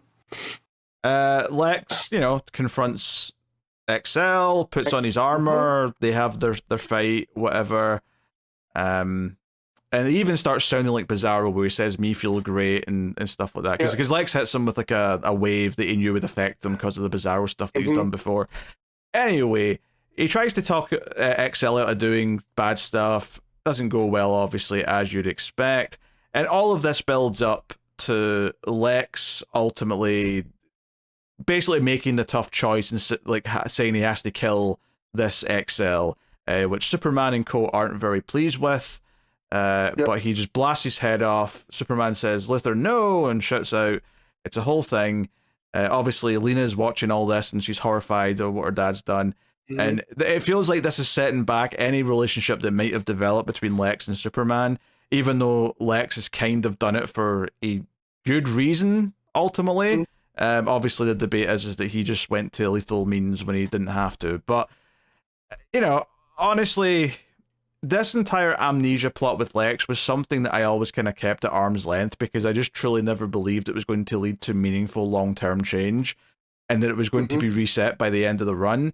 And honestly, it kind of feels like, okay, this is where we're kind of doing that, I guess. Don't get me wrong, I will be impressed, I will be surprised if they try and handle this in such a way where it's like, no, he's still better, he just is still willing to do a darker thing that Superman wouldn't do. Yeah. Oh yeah, and that's right, because here XL he's got Lois, and he's talking about how he's gonna go kill all the super family. Yes. Right, and then she goes supernova, and that's eventually what gets him off kilter enough for Lex to do what he needs to do. Because Superman has that red kryptonite infection still, and he's trying to keep that at bay. And then then that's where Lex comes and pops XL. Yeah. So and when he kills him, Mercy like says, "Lex, welcome back." Like she's like, "Oh, I've done it. I've brought him back." The cliffhanger. I was just gonna say the cliffhanger that it ends on though is that Lois's powers seem to be gone, which which I don't like her having powers. I've kind of hated that we've done this whole Superwoman thing in the first place. But I will say the one interesting thing was the idea that Zod was going to show up and like want his powers back, and her powers are just gone. I mean, maybe they're just gone temporarily because this kind of happened with Superman when he first went supernova. But yeah, I think it's a solar flare thing. I think it's to be a cheap. But I feel like then why have this cliffhanger if that's all it is? I know. I don't know, because I feel like Zod's coming, like that. They've hinted at that, and this is not how the power swapping has been working in Justice League Unlimited. No, you know what I mean. So I don't think she can just burn them out. But Williamson and these cheap cliffhangers are, we've dealt with it for how long now? Yeah. Needless to say, I didn't really like a lot of this because, like, fair enough, he's paying off a lot of things that he's been setting up, but I have just not loved so much of what he set up, and the payoffs just aren't really that satisfying as a result. Like, I don't feel the earned side of this Lex thing where it's like, oh, he was kind of becoming better, but now he remembers who he is and he's Breaking Bad again. The lowest superpower stuff is kind of whatever, and obviously the Mercy stuff we've ranted about enough that I don't need to say anymore. But just not. Yeah, well, and I like the Lex when he's telling Superman that he goes, "You're not the man of tomorrow anymore. I am." So basically, if you're not going to try to lead the future, I'll do it. So putting them on opposite ends of that, where it's not necessarily he's villainous and wants to bring down Superman, but it's like, look how much better you could be if you just embraced it. Which I do like, instead of the, oh man, everyone loves Superman, not me. So I like that motivation for Lex going forward. Yeah, I just don't trust Williamson to do something that's satisfying with it. True. But yeah, the big shock with Lois there at the end. I mean, again, I don't need Lois Lane to have superpowers. In fact, that's why she's one of my favorite characters, is because she does all the stuff that she does knowing that she doesn't have superpowers. So to do this whole Superwoman thing again, I feel like we keep going back to this well. Yeah, that's true. It's not the first time. That's it's not even the second time, I don't think. So keep that in mind. So if this is it and this is how we're going to do it, cool. We're out of this phase. Let's move on. Let's get her being the editor-in-chief for the multi-conglomeration Daily Planet. Yeah. That's the problem with Williamson's stories, though, is at the end of every part or every arc, I'm always like, all right, we're out of this phase. Good, let's move on. Like, I have that feeling at the end of every single story he writes. Whatever promise he has in the early days, I always just kind of feel underwhelmed by the time we get to the end of it. Ah, dear. All right, well, next time we're getting a story called Superman Red. Well, that means what it sounds like, or if it's just a play on words, because, I like to do that. I never thought we would be getting Smallville continuity stuff in a mainstream Superman book in 2025. Because it just feels like the red kryptonite infection was the red kryptonite stuff from Smallville. Where essentially it just turned Clark into a jerk. And that's where it feels like this is going. Yeah, here. well, you say Smallville, I say the artificial kryptonite from Superman 3. Okay. Or you not remembering the plot? I mean, Superman 3. No, I do, but I associate it more with Smallville than Superman 3. But, I mean, that's where Smallville got it from. Right? I mean, I just like Superman 3 more than Smallville. To be fair, Supergirl did it as well, the TV show. They did the same thing with Red Kryptonite. Yeah.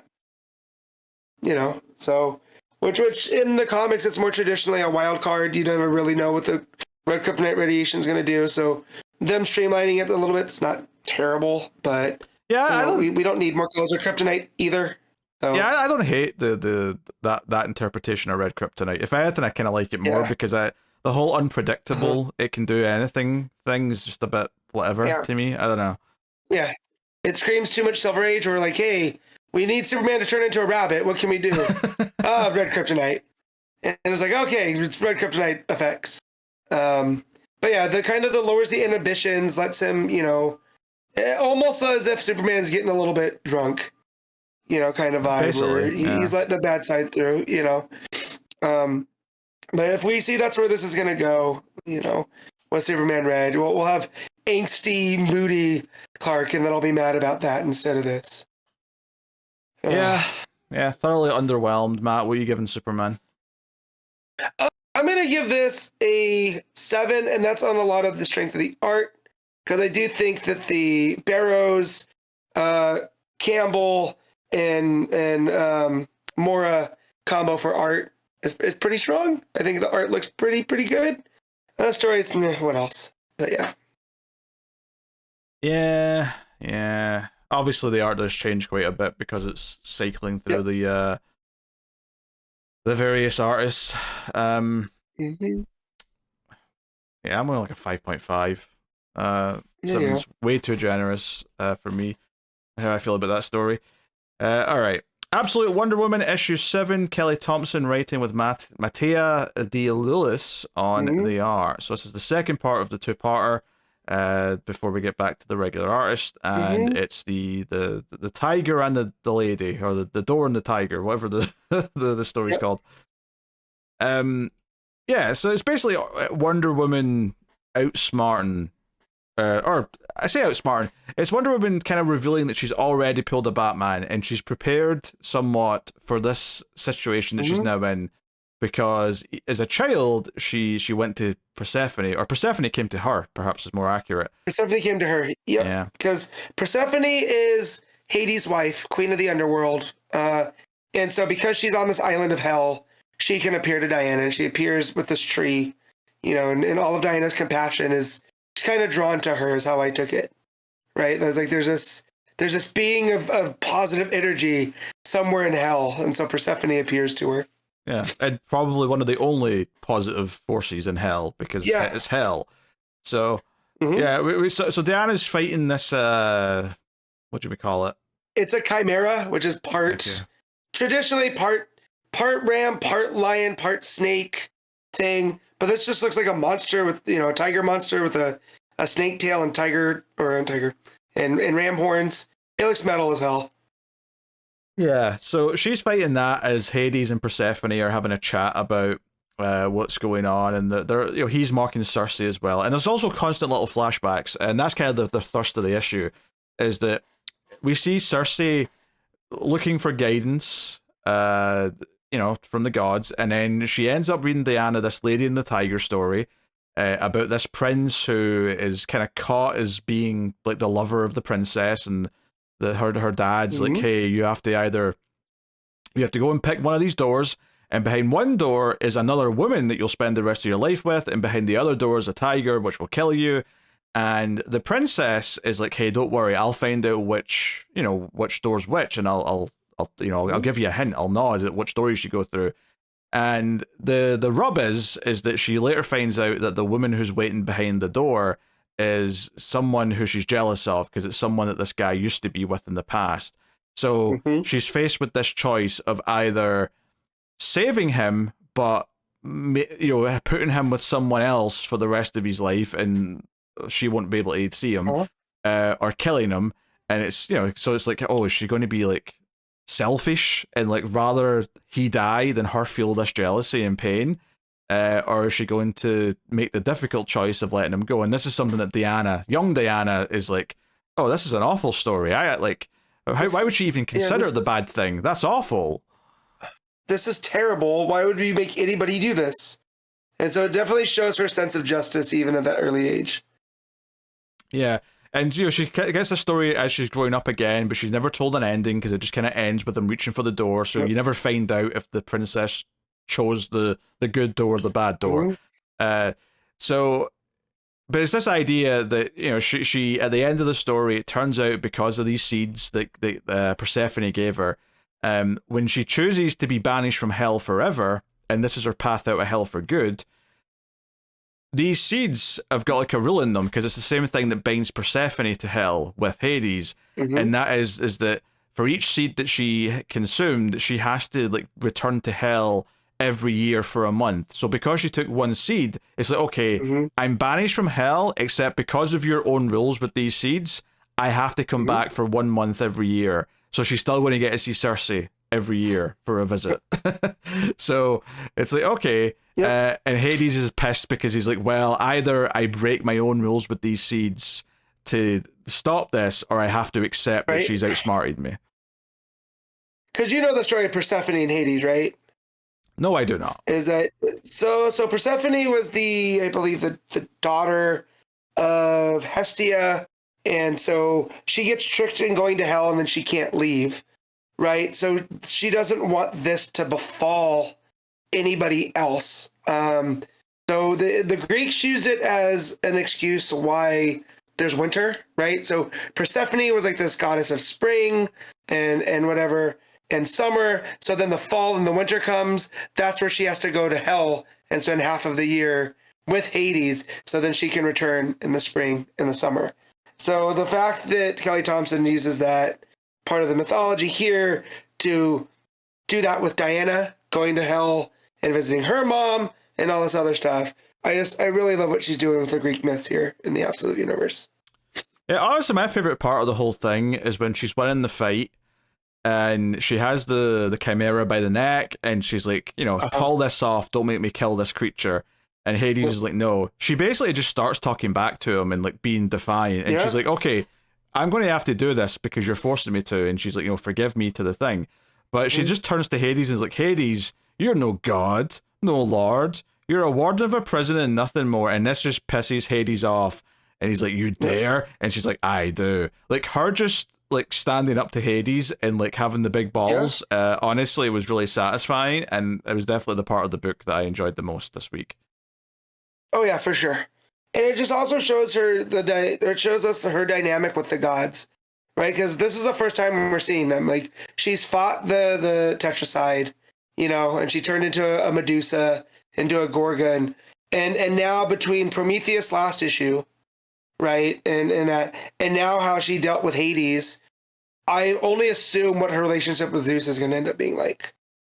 She's very defiant, and it's very different from what we're used to seeing with Diana. Yeah. So she makes her choice, but of course she reveals the whole Persephone thing with the seeds, which obviously just further pisses him off. And the book ends with her taking Circe back to the island, but saying, oh, she can't step on it, otherwise she'll have to stay for a month because of the rules. Yep. So she tells her, hey, by the way, I fought, the monster, and I've been doing this and that, and Circe's all proud of her. So it's kind of a nice ending. It basically just establishes that she can come back to hell and she doesn't have to be away from Circe forever. So right. It's an interesting little spin on things. Yeah. So, but I also like.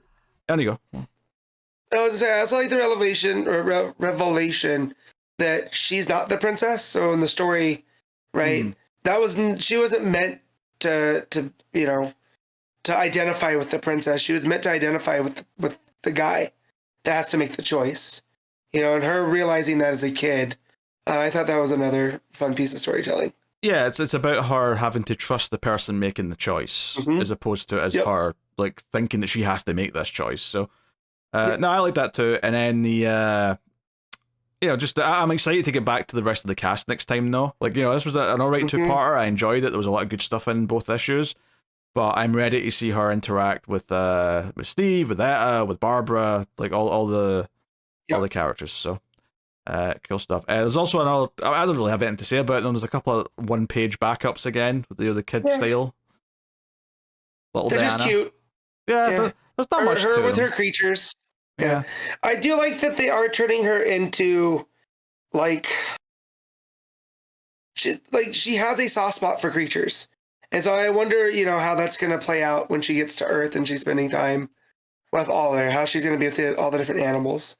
So, but yeah, she's a bit too compassionate for every creature in hell, and that's kind of the crux of both of them, much to Circe's chagrin. Yes, Circe's sick of accepting more pets, but she does it anyway. So there you go. That's the gist of it. All right, and the art was solid in the main book. Obviously, it feels very different again from the regular artists, but it does feel akin to what we got last time. So and there's a lot of good expressions. I think. That moment that we brought up where she realizes that the point of the story and that she's not meant to identify with the princess, like the smirk on her face as she realizes that, and then the smile on Circe's face as she's like, finally, she figured it out. She finally got the point. Gets it. That's in the art. The art does most of that lifting there. So yeah, the art's doing a great job for sure. So Excellent stuff. What are you giving Wonder Woman, or Absolute Wonder Woman, Matt? I'm giving this an 8.5. I'll go with straight 8, but it's very, very good. So that's Absolute Wonder Woman. Absolute Martian Manhunter, issue 2, Deniz Camp and Javier Rodríguez on the art. So obviously this was a bit of a, I don't know if I'd say a surprise, but it definitely was like, oh, this hit in a way that I don't think anyone was expecting last month.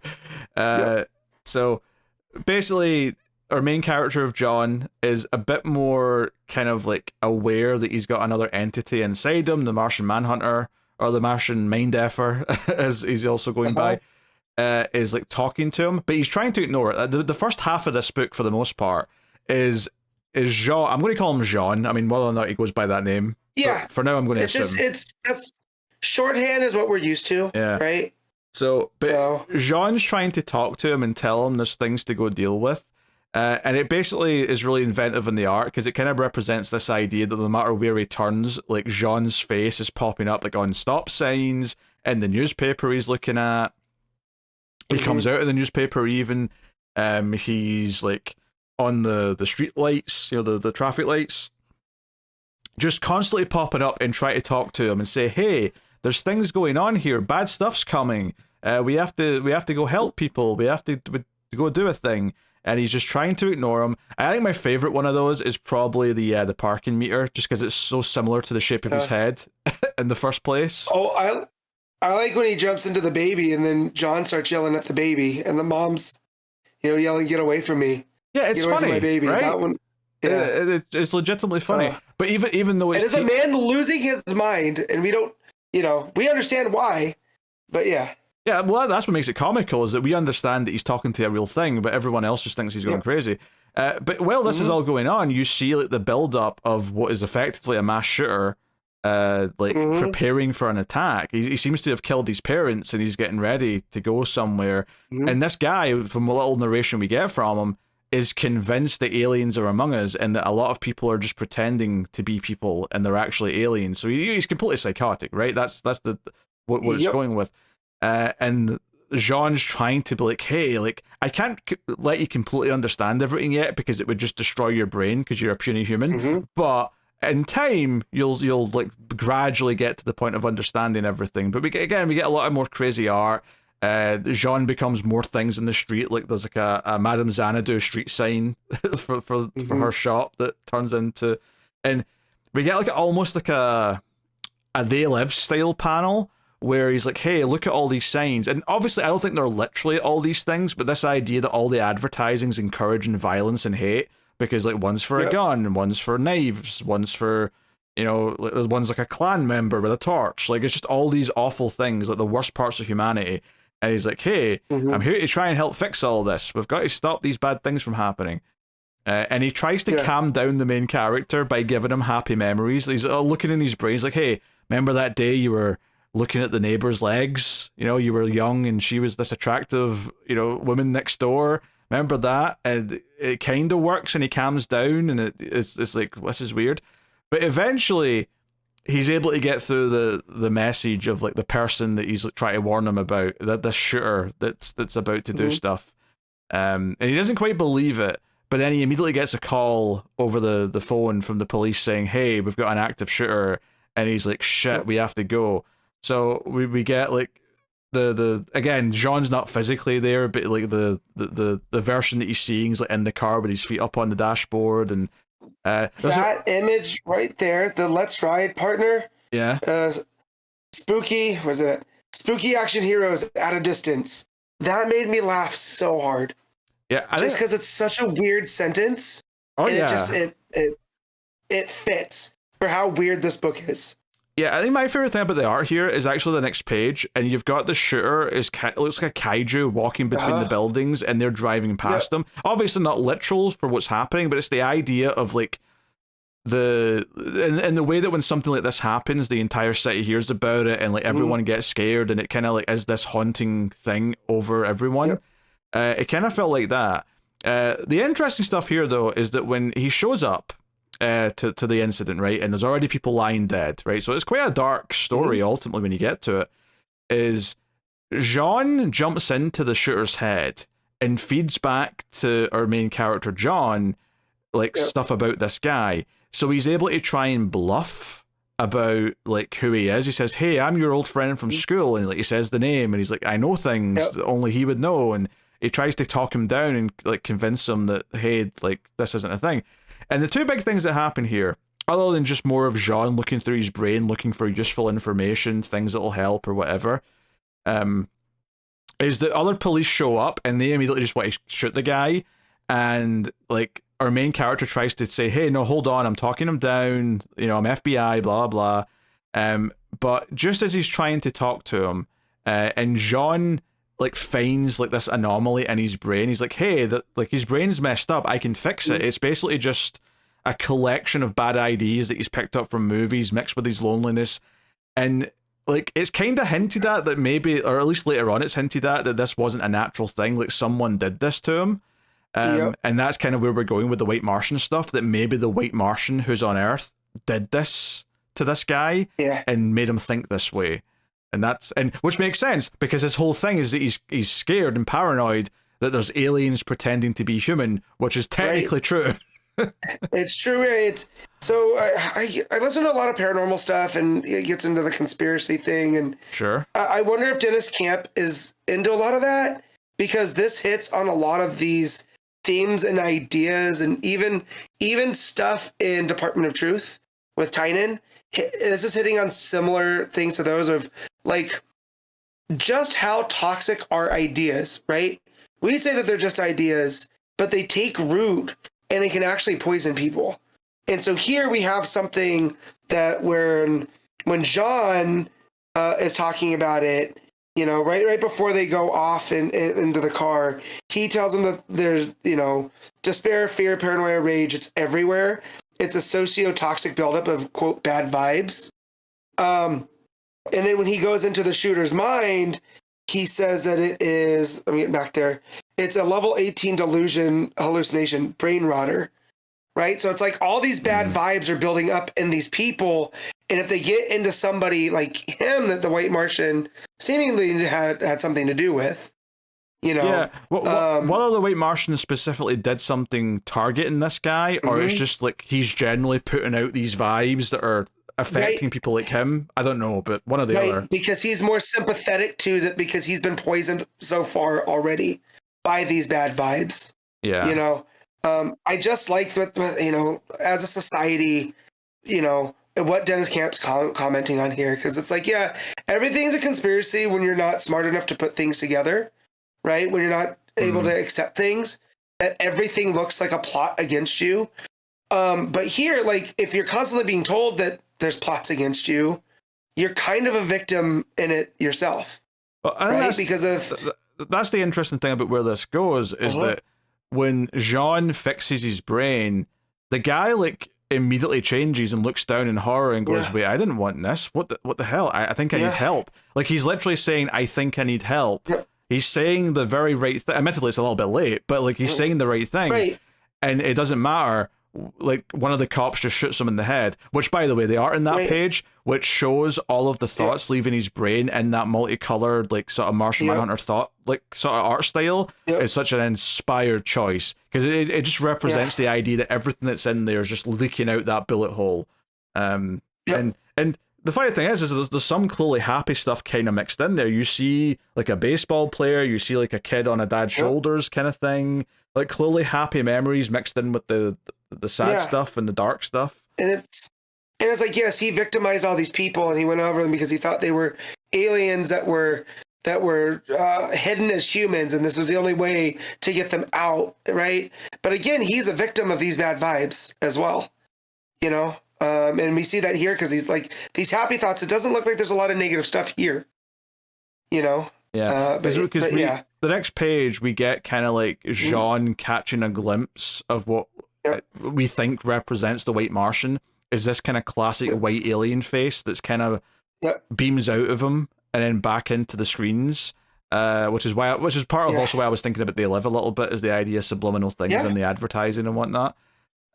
So no, it's and the end of the book's just the main character going home and not being able to tell his wife about how bad his day was, and you just get this visual of like the Martian Manhunter lying in bed next to the wife.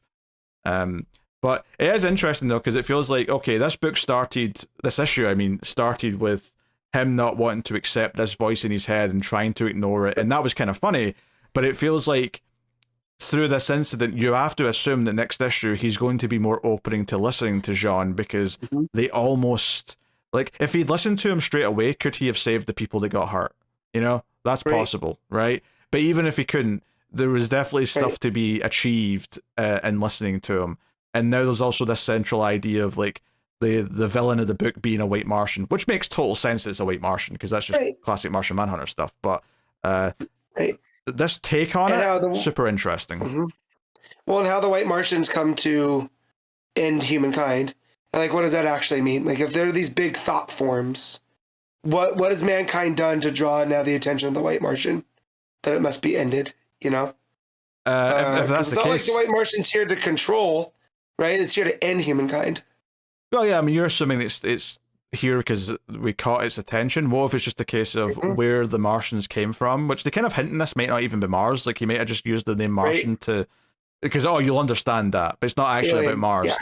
But like, you know, maybe it's still like traditional Martian Manhunter where their planet's gone or it's dead. And it's less about anything to do with humanity and more about, we just want this planet for ourselves. So this is like a takeover type thing. That could be too. Yeah. I don't know. But, I'm excited to find out though, one way or the other. Yep. This was really good. Just like issue 1, it was a very pleasant read. It was inventive. And it's one of those things with the art again where I don't necessarily love like the drawing style all the time, but it's so inventive with how it shows certain things, like the shooter walking over the buildings, like the moment where he gets shot in the head and all the thoughts are leaking out the background, all the super inventive stuff with the Martian face on all the various objects or people in the first half of the book. Like, all of that is so cool. And then even having him riding in the car next to the main character as if it's a buddy cop thing, also really good. Like, it's just full of creativity and great storytelling. It's hard to fault much of it, honestly. It's after 2 issues, it's at the point where, okay, I'm actively excited about this now, issue to issue. All right, Matt, were you rating Absolute Martian Manhunter? I'm going to give this an 8.5. It's got a straight 9, honestly. I really can't argue for anything less than that. So, Green Lantern 22, Legacy number 558, Jeremy Adams writing with Xermanico on the art. So this just kind of picks up with where the last issue left off, with the 2 separate groups of characters doing their own separate parts of the mission, looking for various things that are going to help build the rest of the power batteries. So Hector Hammond showed up last issue, was supposedly working with the DEO and was good. But of course, he's not. And that's where we kind of pick up with this issue, with him making life miserable for Hal. Carol helps fight back as well, and there's some action here. Hector also takes control of Bones and the other DEO members to sort of be on his side. But ultimately, the good guys are able to win effectively. But it definitely kind of gives us the action right up front. Whereas the other plot with Kyle, Odyssey, and Connor, the other one. Connor. The other Superboy. Yeah, they're breaking out this character, Dan Garrett, who, of course, you know, like, I admit I didn't remember that name when he said it. I'm like, okay, that's clearly important, but I don't remember who that is, you know, until later. Yeah. So he gets his big reveal in a bit. There's also a lot of the Reach showing up, because that's where they're rescuing this guy from, so they have to go fight them. There's a bit more action. I think for me, like, I was enjoying this well enough, but it was kind of just like all action so far, because it was picking up right where the last issue left off.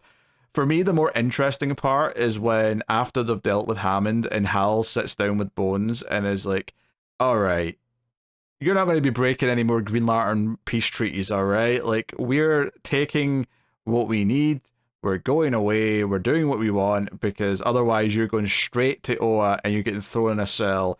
I liked this just because it felt like it was playing a bit more in of the history, like, between Earth and the Guardians and whatnot, and just kind of, I don't know, like this is more interesting character stuff, but like eventually Bones just like doesn't fight. He just says, okay, what can I help you with? He just backs down and accepts that he has no power here, that Hal outranks him effectively, which didn't seem like that's what he wanted to think when he started the conversation. No, it's fair to say. That's not used for Bones, because Bones is that type that he always has something on somebody.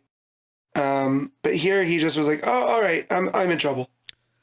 Yeah, I guess that's the problem when the guy you're talking to spends most of his time off of Earth. There's less to dig up on him. So yeah, but yeah, back in the other characters, we see the character they're breaking out, who's with Odyssey, sort of reach for this scarab that's in this little orb. And it starts to overtake him like liquid metal. It's a whole thing. Odyssey's like saying she's going to be sick, and he ends up showing up during the fight, and he is the Silver Scarab. Which this art here is Xermanico, but it made me think a lot. Do you know what it looked like to me? It looked like some of the art from that what do you call it? Adam Strange book that Tom King did. It was giving me vibes of that. Yeah. Of the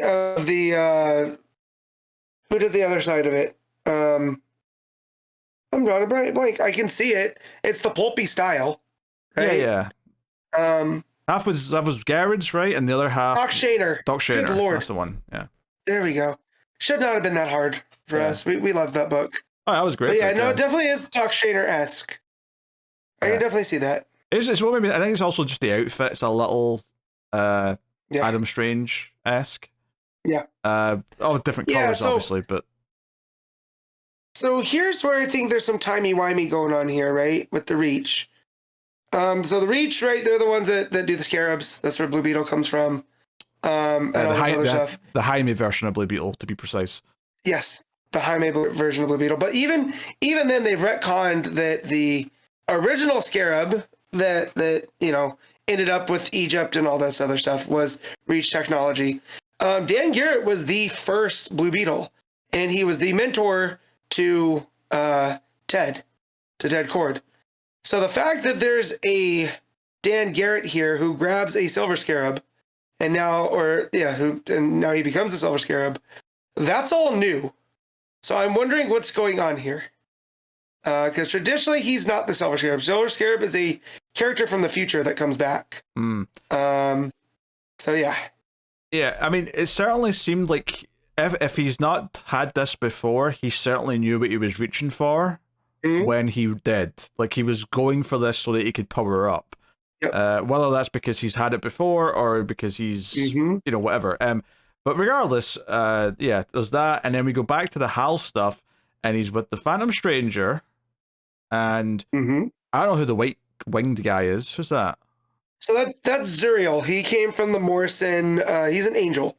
Like an actual from the biblical angels. He came from the Morrison era. He was meant to replace Hawkman, right? As being the flying character with a weapon. Okay. But yeah. So he anytime they do kind of hell heaven type stuff, Zuriel gets brought into it. All right. So Hal's there. He's got the key. They go into this. What is it? St. Patrick's Purgatory Island, which the editor's note says look it up because apparently it's interesting. I never did, but. I didn't either because but I will definitely have to. Yeah, but anyway, they open a big thing and they're like, "Hey, we're getting into hell." We get this big 2-page spread of it. However, right after this, we see Sorrow or Grey Lantern himself walking into what looks like the same building, who's on his way to go find the same thing for the power battery that he's building, of course, with Darkstar.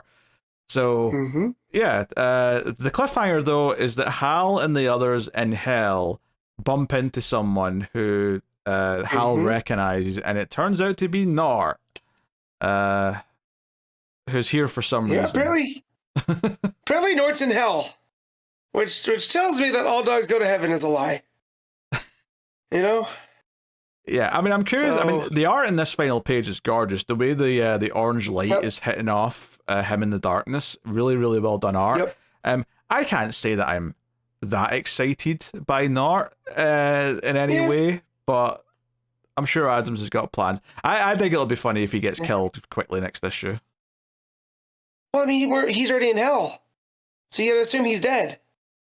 So what's he doing there? I mean, Hal and that aren't dead. Maybe he got down here another way. True. Plus it's like hell for Earth. So like, I don't know where the aliens are all going when they go to quote unquote hell. But I know. I definitely love the Hal's face, almost a shock that it's Nort. Like that Xermanico, that expression right there, killing it. Yeah, I don't know who I was expecting when they tease someone, because you see like the speech bubble in the darkness, and I'm like, oh, who's that? And then he's like, you got to be kidding me. I was like waiting for the big reveal. Oh, who is this? Who's this exciting character? And I turned the page and I'm like, oh, that's not that exciting. I mean, it's funny, but it's not that exciting. Very funny. But I'm intrigued. I'm intrigued where they're going with it. I think this is a solid continuation of what's going on, and there's definitely some really nice art. I think as an issue, it's a bit more, just good rather than great, because it's a little bit, a lot of action, a lot of jump between the two plots, and it doesn't really feel like either plot. Like, they both have big like reveals they build up to, with Nort and the Silver Scarab, but it doesn't really feel like they both had like really satisfying chapters or stories in and of themselves, like some of the previous issues have had, which I think have been better balanced. So it is what it is. I think it's a fine chapter, but not necessarily a standout issue of the arc. So I would agree. In that case, what you rating them at? I'm gonna give this a straight 8. Yeah, I think it's just good rather than great this time. So I'm going to say 7. But okay. But it's good. It's just not great this time, for reasons said. So there you go. Justice League Unlimited issue 6, Mark Waid writing and Travis Moore on the art. So this is part 2 of the crossover, and we're also going to talk about part 3 today as well, because of how we've ended up recording this right after. We'll keep it somewhat separate, just because I do think the issues are quite distinct because of how they're like this one very much focuses on like, okay, so Grodd and present days behind this, and this very much explores like how we got to that, which is basically just that when the absolute power stuff happened, he got Martian Manhunter's powers, which amplified his telepathic powers. It gave him telekinesis in a way that he didn't have it before, and whatever else. And we were kind of talking about how it's interesting they're using those like colors to represent the Martian Manhunter powers, which is something we just saw in Absolute. Martian Manhunter is a nice little carryover from that. But it's basically Grodd explaining that, okay, he wants to take down this Justice League Unlimited, and he wants to achieve all the things that he's always wanted to achieve. However, all of the people that he used to rely on, the Legion of Doom, like, half of them have kind of reformed and they're kind of anti-heroes now. And we said this, when this plot was first sort of pitched, we're like, yeah, like Sinestro's kind of more of a good guy now. Lex is kind of a bit leaning towards that. Cheetah's a little bit reformed with Wonder Woman. It doesn't make a lot of sense for half of these characters to be there. And then he also admits that Joker's a bit too psychotic now. He's gotten worse over the years, and he's not really a good ally for that reason. So this story is about Grodd going back to when he thinks all of these villains were in their prime, in like the Silver Age, and pulling them forward to this ultimate team. And that's who Inferno are. Inferno are the Legion of Doom, but other than Grodd, it's all members of the Legion of Doom from the past, seemingly. So that's what the big reveal is here. A lot of this issue is also how he manipulates Airwave throughout the issue by convincing him the Justice League are actually bad guys and that he's actually going to save the world. And it's all just like super powered like telepath stuff where he makes him think the Justice League don't show up to help him at one point. And this crisis is not even real. He's just like seeing something going wrong in the space station. But there's a lot of pages devoted to that as well. But that's the basic gist of what this issue does. And there's an element of tragedy to it as well. Don't get me wrong. Like when they pull this off and he gets this Legion of Doom formed out of all these old versions of the villains, like Airwave's just discarded. Like he just kills Airwave like he's nothing, with a big smirk on his face, and it is quite dark. It's like, oh, Airwave's just realizing he's being used. He wants to do something about it, and they just annihilate him. So it at least feels like a big thing. And that's sort where I think the Travis Moore art really works too is because you get this big layout of on the page of the things that we've seen through Justice League Unlimited so far, and it ends with him. These are your friends, you're Inferno, and then it all has that slow build to him just vaporizing him with that gun. With whatever that was. And they've all got them as well. Like Lex and Joker are both holding one of these fancy ray guns as well. And the other part of this as well is that he's like, if they knew it was the Legion of Doom the whole time, the Justice League would have stopped us because they'd have known like how severe the threat is. But by pretending to be some shadowy organization for a bit, it gave us time for them to underestimate us. And it kind of ends on like, okay, it's time to actually fight the war. Here we go. Like, this is them. So I think this was a pretty solid issue, honestly. I thought, the last issue, and when I say last issue, I mean of Batman Superman World's Finest, that was the first chapter. That was mostly just a standalone thing that just happened to have the Grodd thing at the end. And then this is the first one that's really like, hey, here's what this is actually about. Here's what Grodd's been up to. And I do think it's interesting. I was a little bit underwhelmed when they teased that the Inferno were just the Legion of Doom, because it was like, wait, really? We're just doing that? But this at least has got its own little spin to it, where it's like, okay, he's going back and getting what he thinks are the best versions of each of these characters to make the ultimate Legion of Doom. And it's like, okay, that's a little interesting. I thought this was alright. I thought this was an alright chapter. I thought this was better than World's Finest has been for a long time, I would say, at least. I knew it was going to get timey-wimey, but I didn't think it was going to get this timey-wimey. Yes. So I just have questions for how this is going to end. We'll get there when we get to the next chapter of this. But, this is all essentially Grodd monologuing throughout and us getting his motivations and whatnot. Because of that, though, it's pretty focused and it's pretty in-depth, so you feel like you really understand kind of like how he's set all this up by the end of the issue, which is good. So, yeah, I think so we don't have to dance around what we already read in the next part. Let's rate this here, and we can move on. So what are you rating Justice League Unlimited? I'm giving this 7.5. You know what? I think I'm happy to agree with that. I like it's not. I wouldn't quite call it great, but the art's really good, and I think it does a decent job of like setting up why this is happening, and it made the plot interesting. So give it some credit where it's due. Batman Superman World's Finest Annual 2025. Mark Waid writing with Dan McDaid on the art. So this is chapter 3 of the event, which means that it might not take up as many of the issues that I thought it was going to, because it had the annual. But regardless, this is the next part of it, and it's got an interesting cliffhanger, I'll say that. And because it is, they're still kind of adhering to the idea that these chapters will be more set in the past. So this has got some of like Grodd actually recruiting some of these villains and like convincing them of like what's going to happen. The big part of it early on is he's assembled them all, and he's like, hey, you're all total failures. And it's also worth mentioning that technically he's possessed his younger self's body, which I don't know if that's going to be important, but he points it out at the very least. So that's what's going on right now. So they set that up in the first chapter in World's Finest, right? When they did the swap with Superman. I guess they did. This is a thing that Grodd can do. So this is my big sticking point here, where I'm feeling like it's needlessly elaborate, where we're doing some timey-wimey stuff through Grodd's telepathy. It's a telepathy, man. That brainwave powers. We're just going to say that. Okay. Yeah. And that, I don't know, man. I don't know where this is going. It's very, very weird. It's much weirder than I thought it was going to be. Because I'm thinking we're going to do, time travel stuff with the Justice League eras teaming up to take out this Legion and whatnot. But it doesn't seem that that's what we're doing. We're telling a story on two different timelines still that are occurring at the same time. Matt, we're going to get to that. Like, we're absolutely getting to what you just suggested later on.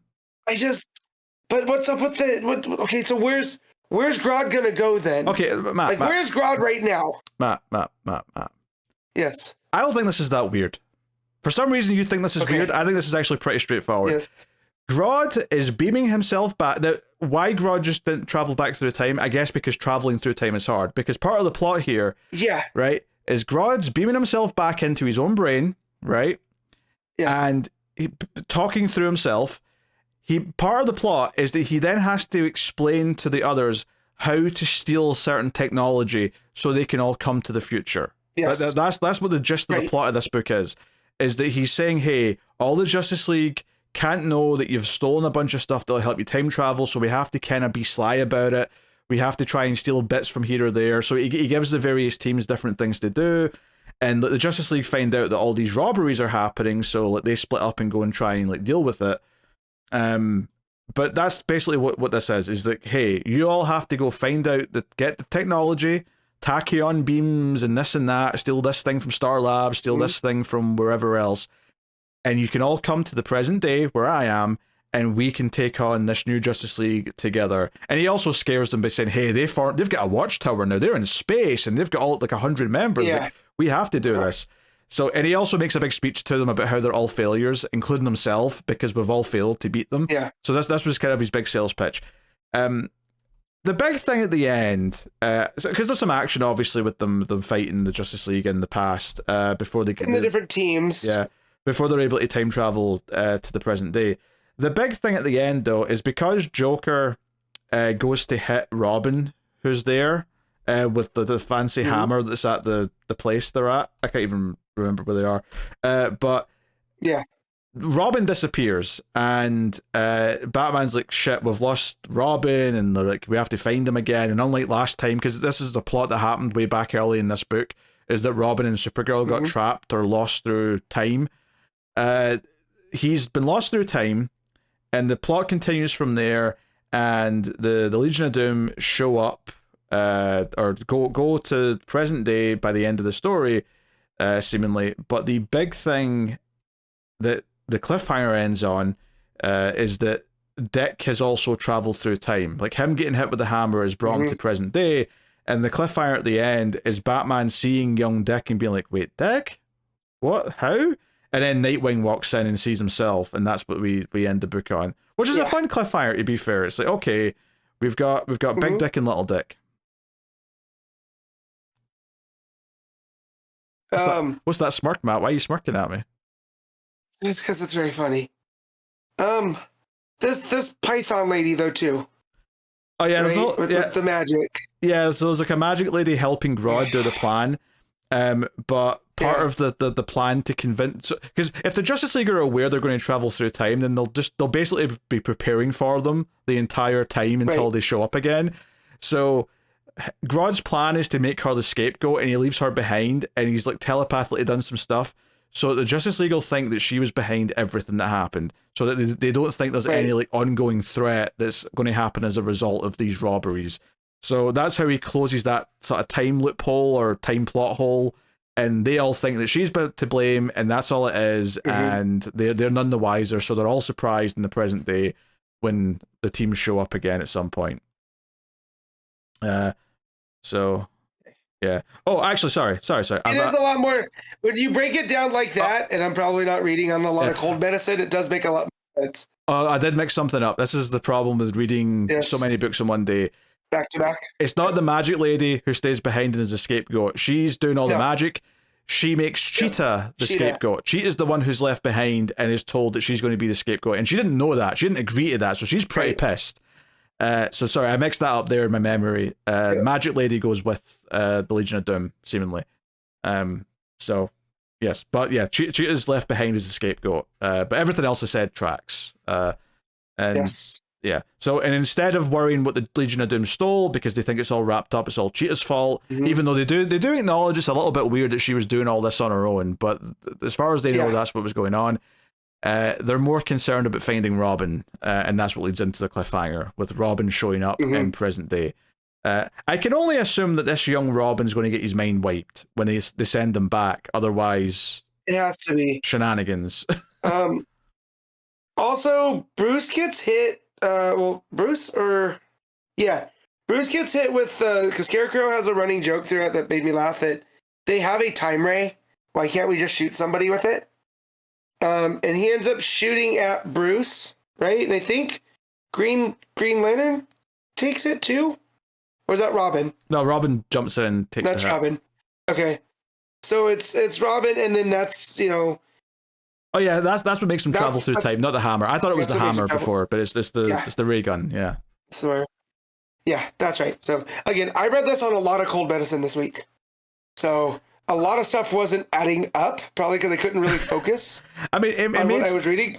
I mean, it made sense to me overall. Clearly, some of the details are fuddled in my brain as I'm trying to recount it because I read too many goddamn books today. But the overall gist of it, which is Robin gets beamed to the future, Grodd convinces the Legion of Doom to steal time travel trek so they can also travel to the future. Because Grodd didn't actually travel through time physically. He just sent his mind back to tell the others to do it. So it's not that complex. It sounds complex if you just, blurt it all out quickly, but it's... And piecing it together later, it definitely was making... I'm like, this is way too weird.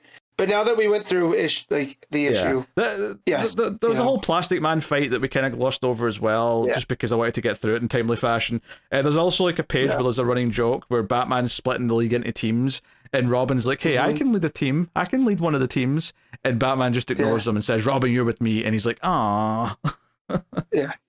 That's putting the seeds for a Titans team. Yeah. I will say, though, the downside to reading this right after the other chapter from Justice League Unlimited is that Dan McDaid's not a bad artist, but he's definitely not as good.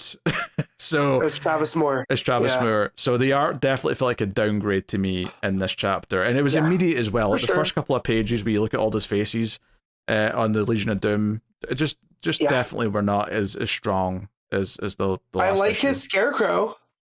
His Scarecrow looks cool. So we'll give props there. Yeah. But I'm still digging the plot of this crossover. It's not like knocking my socks off necessarily, but I do think there's some fun stuff that could come out of Robin being in present day. Maybe he'll be able to help everyone because maybe his mind wasn't affected by like the everyone will forget this and think it was just Cheetah thing, so he can actually fill them in. Maybe he's the MacGuffin here now. Yeah. Plus, what happens when Babs sees him? Assuming we get that scene at some point where she walks in and sees Little Dick. Oh my god. Yeah. I mean, she sees Little Dick a lot, but in a different context. Yes, littler, I guess you could say. I actually think there could be. I mean, they might not because it's too crude, but they may do a joke where she walks in, refers to him as Little Dick, and then grown up Dick's like, I don't like that name. Let's not use that name. He just gives her a look, and she goes, "What?" But yeah, that'd be very funny. Yeah, that's decent enough. I'm having I think because this crossover has more of like an actual plot that feels built out, as opposed to just something then lots of fighting, which is what I think a lot of the world's finest plots have felt like recently. Yeah. So this feels a bit more focused and a bit more like there's a plan behind it. And he's even been building up to it with the Airwave and the Grodd stuff over the past, bunch of issues. So that's nice.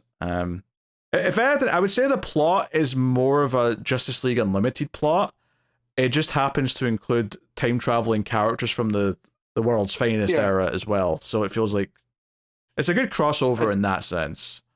A time-traveling, a mind time-traveling ape. Yes. Definitely not on my bingo card for 2025.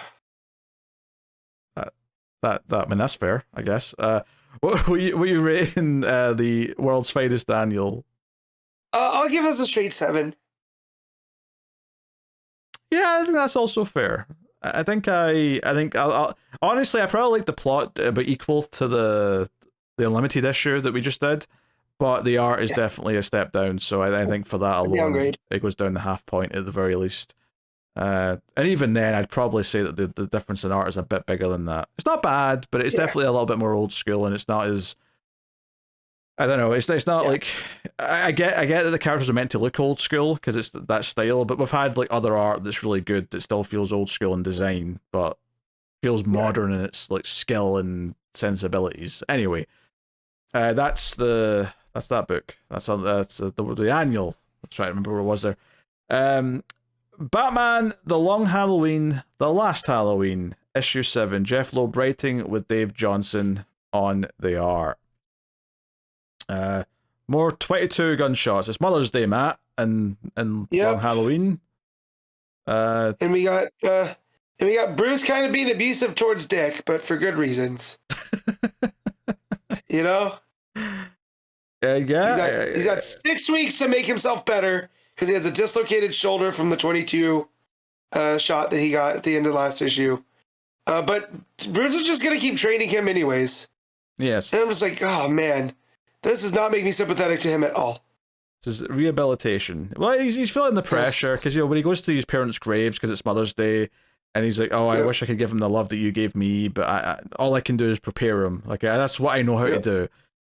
So, and then Dick puts on a good show. He rips off his sling and sort of puts a good bit of effort in anyway. He does seem to feel loved though when Alfred says he doesn't hate you, quite the opposite. He could never bring it, accept if something bad happened to you, and Dick gives out a little smile. It's kind of sweet in a sense. So Gordon and the other cop, was it Lopez? They're basically discussing if Catwoman should be a suspect in all this, even though she was the first one to get shot. Maybe that was an intentional misdirect. And because Catwoman was working with Ivy, and we know Ivy took Falcone, it's like, oh, maybe there's something to that. It does feel like maybe she was behind something originally, because the whole big thing later on in this issue is that when Batman does get the tip from Dick, who's been doing computer work in the cave, and he goes and finds Falcone with Ivy and Catwoman, when they get chased out and Catwoman goes on the run, and we get the whole or we get Ivy getting shot by the Luger, the 22, and she falls down into the alley, and she's only shot in the leg. You can see the wound on her leg on the art. We get this weird there's a meme from Person of Interest where it's like someone sitting in a church and someone's behind them pointing a gun at them, but there's someone behind them pointing a gun at them, and then there's someone up in the balcony pointing a sniper rifle at the person at the back. Right? I did not know that's where that was from. That's from Person of Interest. I'm watching that show. I've not gotten to that episode yet, but I just know because of the faces that it's from that show. Oh wow. That's what this kind of is, because someone shoots Ivy in the leg, comes up, leaves the gun, like all the crime scenes have had. It turns out to be Calendar Man, and then Calendar Man gets his hat shot off, and turns out, and there's a second person with a 22. And it really does feel like it's setting up the idea that there's been either someone different for all of these shootings, or maybe there's at least two rival people doing different. The ending's just gonna be we are Holiday. Yes. Yes. But this idea that Holiday's or Calendar Man's trying to take the title back. He's like, no, he took my shtick. I'm going to do all these calendar shootings and make it a thing. But Batman's like, oh wait, because of the crime scene, he's now convinced there are two shooters, and he kind of dismissed that idea because he thought Harvey was just being he's being two-faced. He's like, everything's about twos. So he does that. Also, it turned out that Catwoman was being controlled by Ivy. There was a whole bit where Batman ripped open the back of her outfit and ripped out the vines that were up her back. And Catwoman was none too pleased either. She was like, where is that green bitch? was basically her response. So also, them panels are very suggestive. I just want to point that out. It's like they're into some book talk stuff over in Gotham. Let's be honest. The idea that Catwoman might be into a little bit of S&M would not be the most shocking thing in the world. I mean, she does have a whip. She has a whip. She likes the leather, but just the way that the you will not thank me for this. I was like, oh, okay. We might have wanted to space this out a little bit there, Loeb. So regardless, Catwoman goes to see the Falcone family member from it's Mama. She's Sister Luisa. From When in Rome. The reference her going to see her in Rome, and I'm like, okay, I don't really remember any of this if I even read that particular story, but it's okay. All right, so we're tying back into this stuff and whatnot. And then the end of the issue is Robin finally going to his mum's grave and leaving a rose. Or actually, I tell a lie. He finds that Bruce has already been there, and that Bruce left a flower that matched. Yellow. Yeah, it was yellow and green, so it matches the Robin colors. And he basically says to his mum's tombstone that he didn't want to come and see her until he felt like he he was on a path that he knew, like he knew what his life was. So it's kind of like confirming to us that he's kind of accepting in some level that this is who he is now, that he's Robin. This isn't just like a temporary thing that he's going to quit.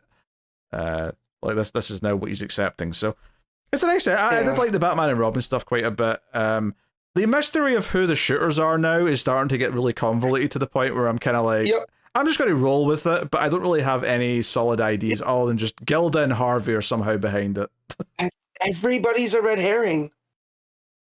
So, because if it's Gilda and Harvey, right? But it's also Calendar Man. He's been doing stuff. So now we have to figure out who did what shootings. Yeah. I think for me, what I will say in comparing it to like Long Halloween and Dark Victory is that I think the actual mystery in those two books was better, because I remember being very hooked on those, and like the cliffhangers were big deals, and like being really excited when there was another murder and Batman investigating the crime was like a really good big part of the book. I feel like here it's just kind of okay. It's a bit convoluted. I'm still digging the character stuff. I'm still digging Batman with Robin. I'm digging even the Batman and Catwoman sort of relationship stuff.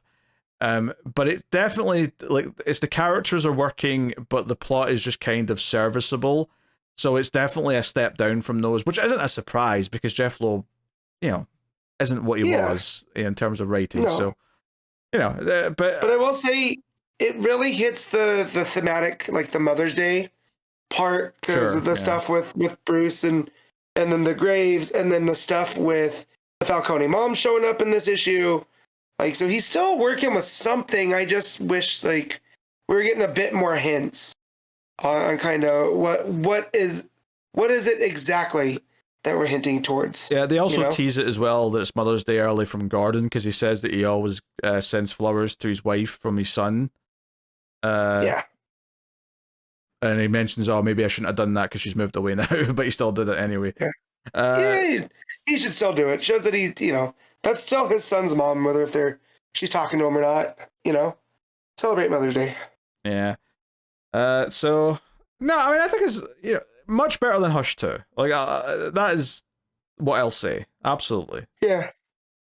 So, art obviously changing every issue. The art's, that's fine to good. It's consistent. I like it. Yeah.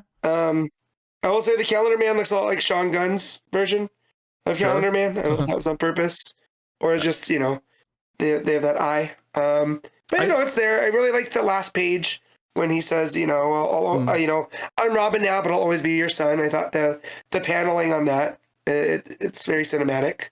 The way that it goes around. So. I like the page where after Ivy gets shot, it goes black and white and then red for that bottom panel. I thought that was a really nice nice touch from the colouring. Mm-hmm. It's made it stand out quite a bit and feel quite impactful. So, yeah. All right, what are you giving Last Halloween? I'm giving this a straight 8. Yeah, I think I'm just going to go... I think the plot's starting to waver a bit, so I'm just going to go with a 7. But I am liking the character stuff still quite a bit and just the vibe of it overall. But 7 out of 10. All right. Green Lantern Dark, issue 4. Tate Brombal writing with Werther Dell'Edera on the art. All right. This is the last book you have to talk about, Matt. You must be... I know, and I read this so long ago, I don't remember much of it, so... Oh, no. I'm going to hang on and go for a ride here. Yeah, I mean, obviously there's a little bit more of the bat wraith early on, and he shows up again at the end, actually, that I'm saying that. But we start kind of with the Providence, this paradise area that the villain's kind of running. And she is kind of frustrated with Grundy regrowing. She wants to deal with this Green Lantern. It's a whole thing. So Demona is her name, which I was looking for there because I couldn't remember it. But gotcha. She's like we find out a bit more what she's doing. We get a bit more of her personality, but we quite quickly go back to our main character, our Green Lantern, talking to the Bat Wraith, and the Bat Wraith's basically trying to convince her that she's the one person who might be able to take on this Demona, and that this has to happen. And she's not really wanting to. She's also frustrated with this Beast Boy character that the kid has now like attached herself to, and like, no, he's coming with us. It's the whole thing.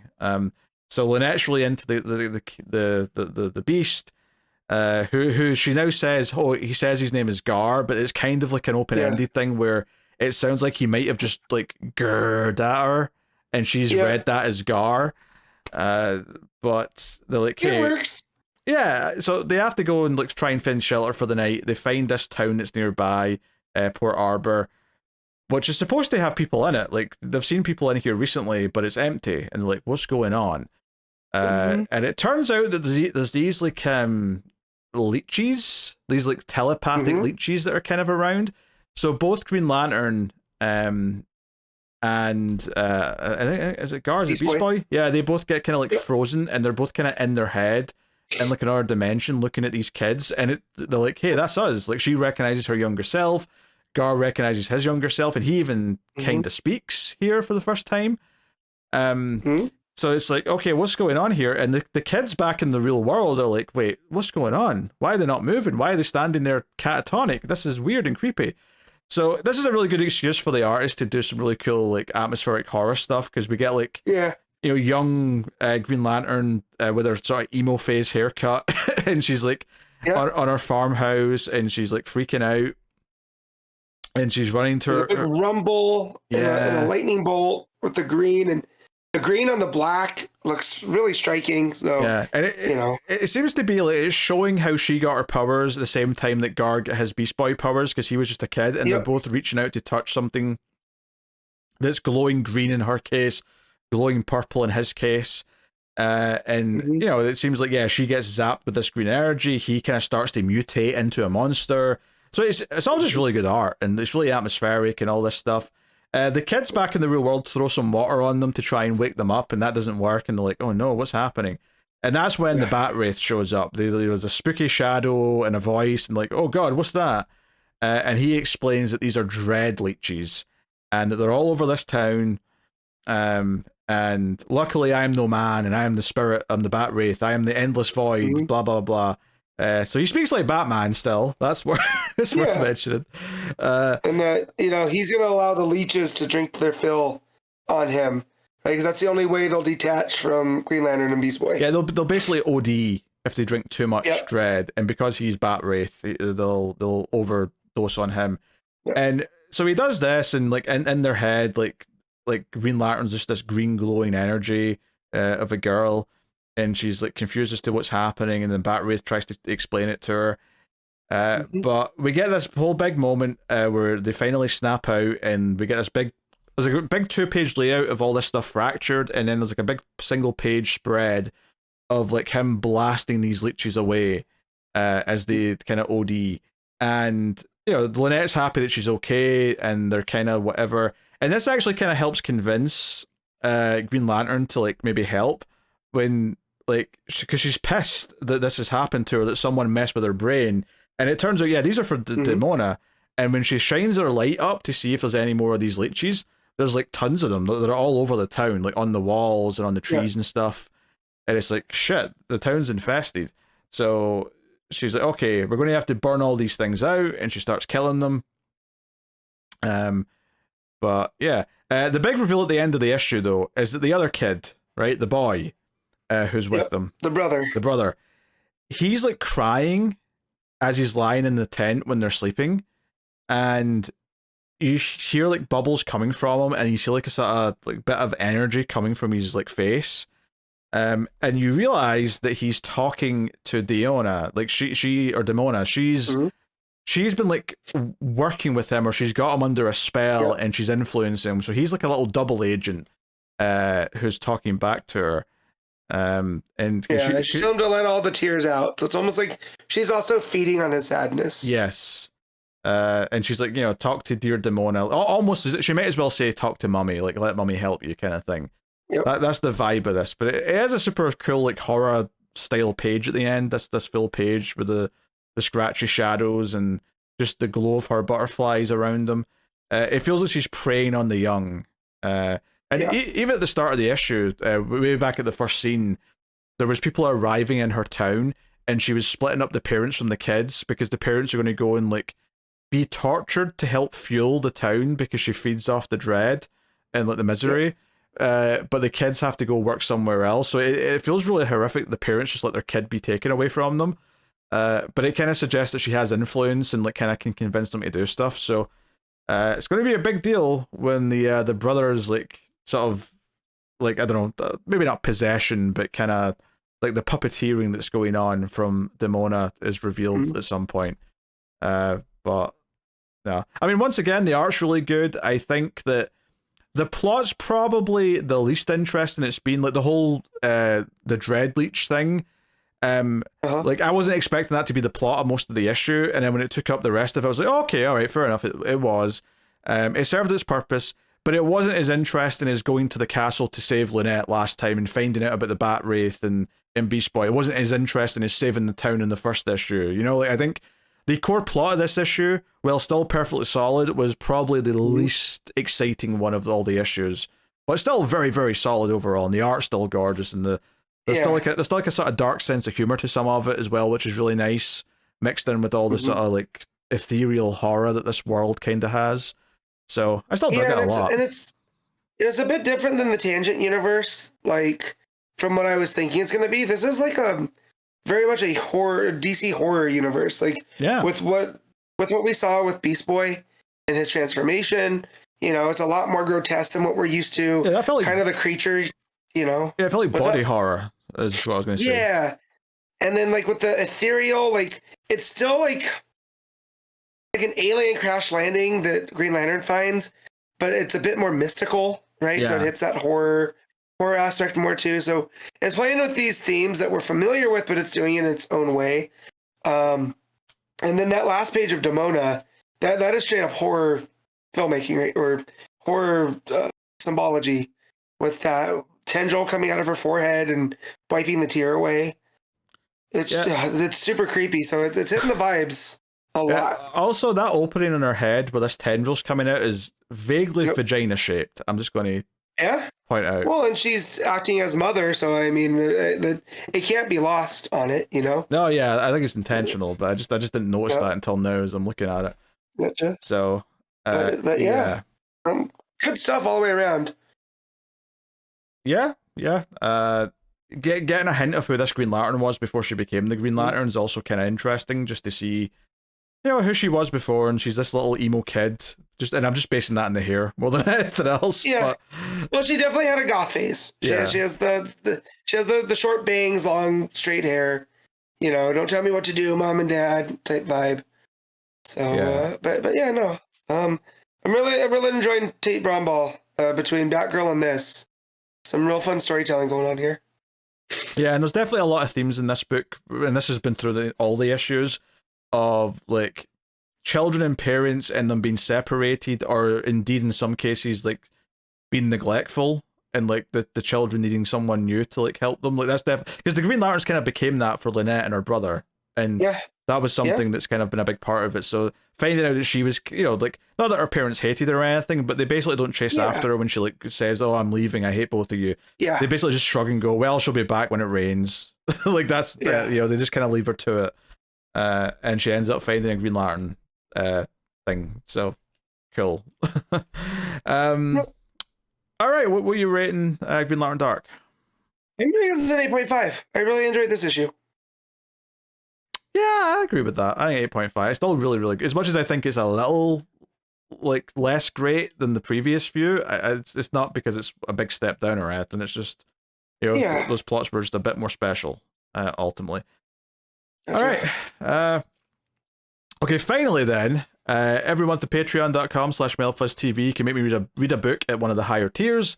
I was going to double up. I was doing Planetary next week. But today I am doing Batman and the Outsiders. Actually, that's not the name of the issue. Sorry, I'm misspeaking here. It's DC Comics Presents. I want to say 83 was the number. Ignore the number. But it's the next issue. It's the first issue in the third collection, which was next. I did issue 23 last time. There was some confusion because I said the wrong number, but it was 23 last time. Yeah. So this, you know, as expected, because it isn't one of the numbered issues of the book, you expect it to be a one-shot of some kind, right? And a standalone story, which it very much is. which is not a complaint, but it's just kind of interesting that this landed on a week 5 when we were doing other annuals, because this is kind of what this is, in a sense. And it was number 83. I've got the cover up now. So basically, this is a story where Batman is testing the outsiders, and he's like, "Hey, I'm going to go silent and in the dark, and you have to try and catch me." And they're kind of cocky, like Halo's like, "Oh, I've got light powers, I'll just light everything up," and whatever. And Katana's like, "Oh, my sword can sense like sound and movement. Like, I'll just follow him." But of course, Batman's prepared for all this, right? Batman's prepared for it. He's got like a little mirror that reflects the light powers back onto Halo. He rolls some little like marbles around to distract the sounds so that it's not just easy to hear him. Like, you know, he's got tricks up his sleeve. But that's not what the issue ends up actually being about. This issue goes wild places, and at first I thought it was just doing something wild that it would kind of like reveal was all fake by the end. But then it started referencing old comic issues, and I'm like, oh wait, this is a thing? Okay. So buckle in for this. Oh, I'm curious. During this training exercise, Alfred comes in with some snacks and some tea or whatever. He's like, oh, you must all be parched. Your training exercise has been going on for a bit. And he ends up tripping on the marbles that the Batman rolled out to make a sound distraction. And he falls, and they immediately all just stop and go, oh god, Alfred tripped. Is he okay? And they all go over to see if Alfred's all right. And they put him on a table, and Batman comes out. Because part of me was thinking in the moment, oh, this is part of the test. Batman's like told Alfred to come in and like, do a pratfall or something. No, that's not the test. Alfred's like unconscious on a table, and they're all concerned. But then all of a sudden, he says something. He looks different, right? He looks kind of like Metamorpho now, but he's all just the one sort of white color as opposed to the different parts that Metamorpho has. But he's all bumpy and all that. And he's like, for too long I have been trapped in the form of a lonely servant. Now I am free. The outsider lives again. And I'm like, what is this? What is going on? And I'm assuming, okay, Alfred's been swapped out and we're going to see what's happening. Or it's secretly all just Batman's test and this is all just something. However, after a bit of fighting, where this outsider character fights against the team and makes kind of enough handy work that he's able to get away from them. He kind of like turns Metamorpho into like gas himself and sort of manipulates him. He makes Katana sink into the floor, which is actually a pretty cool effect. Actually, Halo has to like sort of grab her out of it because it's starting to solidify and she'd be stuck in there if she wasn't pulled out in time. But yeah, like the outsider kind of says, "Oh, I'm going to like do a crime that you couldn't solve in 100 years. Farewell," and he just sort of vanishes out of there, and they're all left dumbfounded. And Batman explains that years ago, when a scientist was trying to save Alfred's life, he subjected Alfred to rays of his experimental machine. And there's an editor's note saying Detective Comics 356. And this is where I went, oh wait, this isn't just a made-up thing. This is something that's established in continuity. Comics were weird, man. So this is a thing that I guess I thought that Jeph John just pulled from for Forever Evil, right? Because Owlman's Alfred was the outsider, and he was pale. Oh, I do not remember that. You were just and so I was like, oh, he just used like the outsider as a term. Come to find out, this is just something that was around before too. Yeah, well, that is crazy. Pre-Crisis still, I think. That sounds right. Yeah. So I don't think it's been in continuity since Crisis, but it's basically awoken some other like personality, made like a separate part of his brain, and he became this thing. And Batman even says, like he's woke up, like this personality's woken up a couple times, and he's defeated him each time. So tonight the outsiders will defeat him. So this is where like Superman comes into it, because for whatever reason, the outsider character is like formed a tornado and he's heading through Kansas. Or it just says the Midwest, actually, doesn't specify I just assumed Kansas because it was Superman. I mean, Kansas is as Midwest as it gets, so fair enough. So there's this tornado coming in, and Superman's flying around, and he's like, "Oh, it's that time of year again. It's tornado season. I always go and stop them to help the farmers because it reminds me of my dad, and I want to help the farmers." Blah blah blah blah. So he tries to like do his usual trick of flying around the tornado, and it doesn't work. And it turns out because no, there's like a being in here that's doing this. It's not just a natural tornado. And it like kicks Superman away, like it sort of funnels him into the ground and throws him there. And it kind of keeps like going back to panels of this father and son who are in the town nearby, because the dad was like, oh, here comes Superman, he's going to deal with that tornado like he always does. Look at him go, isn't he something, kid? But then like Superman starts getting his ass kicked and he's like, oh well, it's taking him some time, but even Superman sometimes takes needs to like practice and get perfect and whatnot. And then eventually, when he's been like fighting with this tornado for a while, and you can see like the outsider's face in the tornado laughing at him and whatnot, he's like, hey, there's nothing you can do to stop me. So Superman eventually sort of realizes, crap, I have to leave. I have to retreat. I have to go find out what's going on with this guy. But go deal with it. And as he's flying away, the father and son are like, wait, is he running away, Dad? He's like, I can't believe it, son, but I think he is. And Superman like hears this with his superhero, and he's like, God damn it, I hate having superheroes sometimes. And this is when it cuts to a panel of someone watching this on a monitor. Where the camera is that's watching Superman, I don't know. But there's some mysterious figure watching on a camera and being like, aha, you don't know the real reason why this is happening, Superman.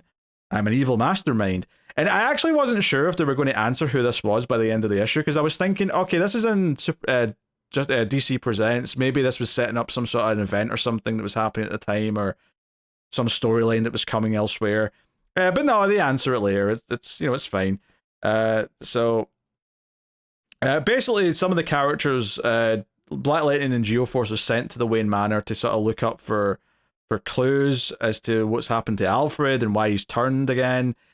Superman's there though, and Superman's looking for help about everything that's going on. And so they're like, okay, let's go looking for stuff. And there's some really fun action here, to be fair. I think the tornado stuff with Superman was kind of fun, but it was maybe a little bit limited of just being this funnel of tornado that kept turning around. Here, what happens is the outsider shows up in the cave and starts fighting Superman and Geoforce. He also knocks out Black Lightning, actually, right at the start of this. As he starts using his powers in really weird, creative ways. Like, he basically brings the mechanical T-Rex to life. So we start getting that, fighting them, and like grabbing Geoforce. And then he tosses the big penny down to Superman, and Superman's like, look, this is just a big copper penny. It's not going to do much to me. But then he's like, yeah, but I've got transmutation powers, and he just like turns it into kryptonite. Oh. So Superman's like pinned under this giant kryptonite penny, and he's like, oh no, this is not so good. This is quite bad. So yeah, it cuts to the rest of the team who are how did they find this? Oh yeah, they were tracking the radiation halo and stuff, where we're tracking these waves. So basically it's like clear that someone triggered this transformation. It wasn't the pratfall, which is what it felt like at the start of the issue, that Alfred fell in his ass and turned. Because otherwise, like, he could turn so easily. If that was the like, every time he bonks his head, Joker's getting a henchman. Yeah, every time he stubs his toe, this evil villain comes out. But yeah, so they're tracking that, and they find this guy who turns out to be Ira Quimby, aka IQ. Are you familiar with this character, Matt? Yeah, I believe he became the calculator. Oh, really? I believe. Okay, I don't know the calculator. So. Yeah. Check. Yeah, double check. Let me double check. I could be. They might have fused them post-crisis. I see. So let me check. So yeah, it turns out to be IQ though, and this is all him. Basically wanting to just gloat with Batman and be like, "Oh, I've done a crime that you'll never solve for 100 years." Yada yada yada. It sends in a bunch of goons to fight the outsiders, and it's not much to it. Katana just blocks a bunch of shots and starts hitting guns out of hands with her sword and all the usual stuff. But ultimately, once we get kind of everything back on track, and like the guys back at the Batcave have managed to sort of fight their way back to beating the outsider. Geoforce gets away from the dinosaur. Superman blows the coin away with his super breath. Stuff like that. It's simple enough. It starts to kind of the two stories kind of merge together. There's a nice like panel in one of the pages where they have like half the panel being the outsider's face and the other half being IQ's face, and it's clear that the outsider's answering to IQ. It's not just that he's being manipulated; like he's straight up talking to him and saying, "I'm trying, sir, and I'm failing." So it's a whole thing, and ultimately they're able to stop the tornadoes from happening, and everything kind of basically wraps up quite quickly. And when they do like turn off all the machines and everything that IQ had, Alfred just turns back into himself, and he's wondering why he's naked on the floor. That's kind of that.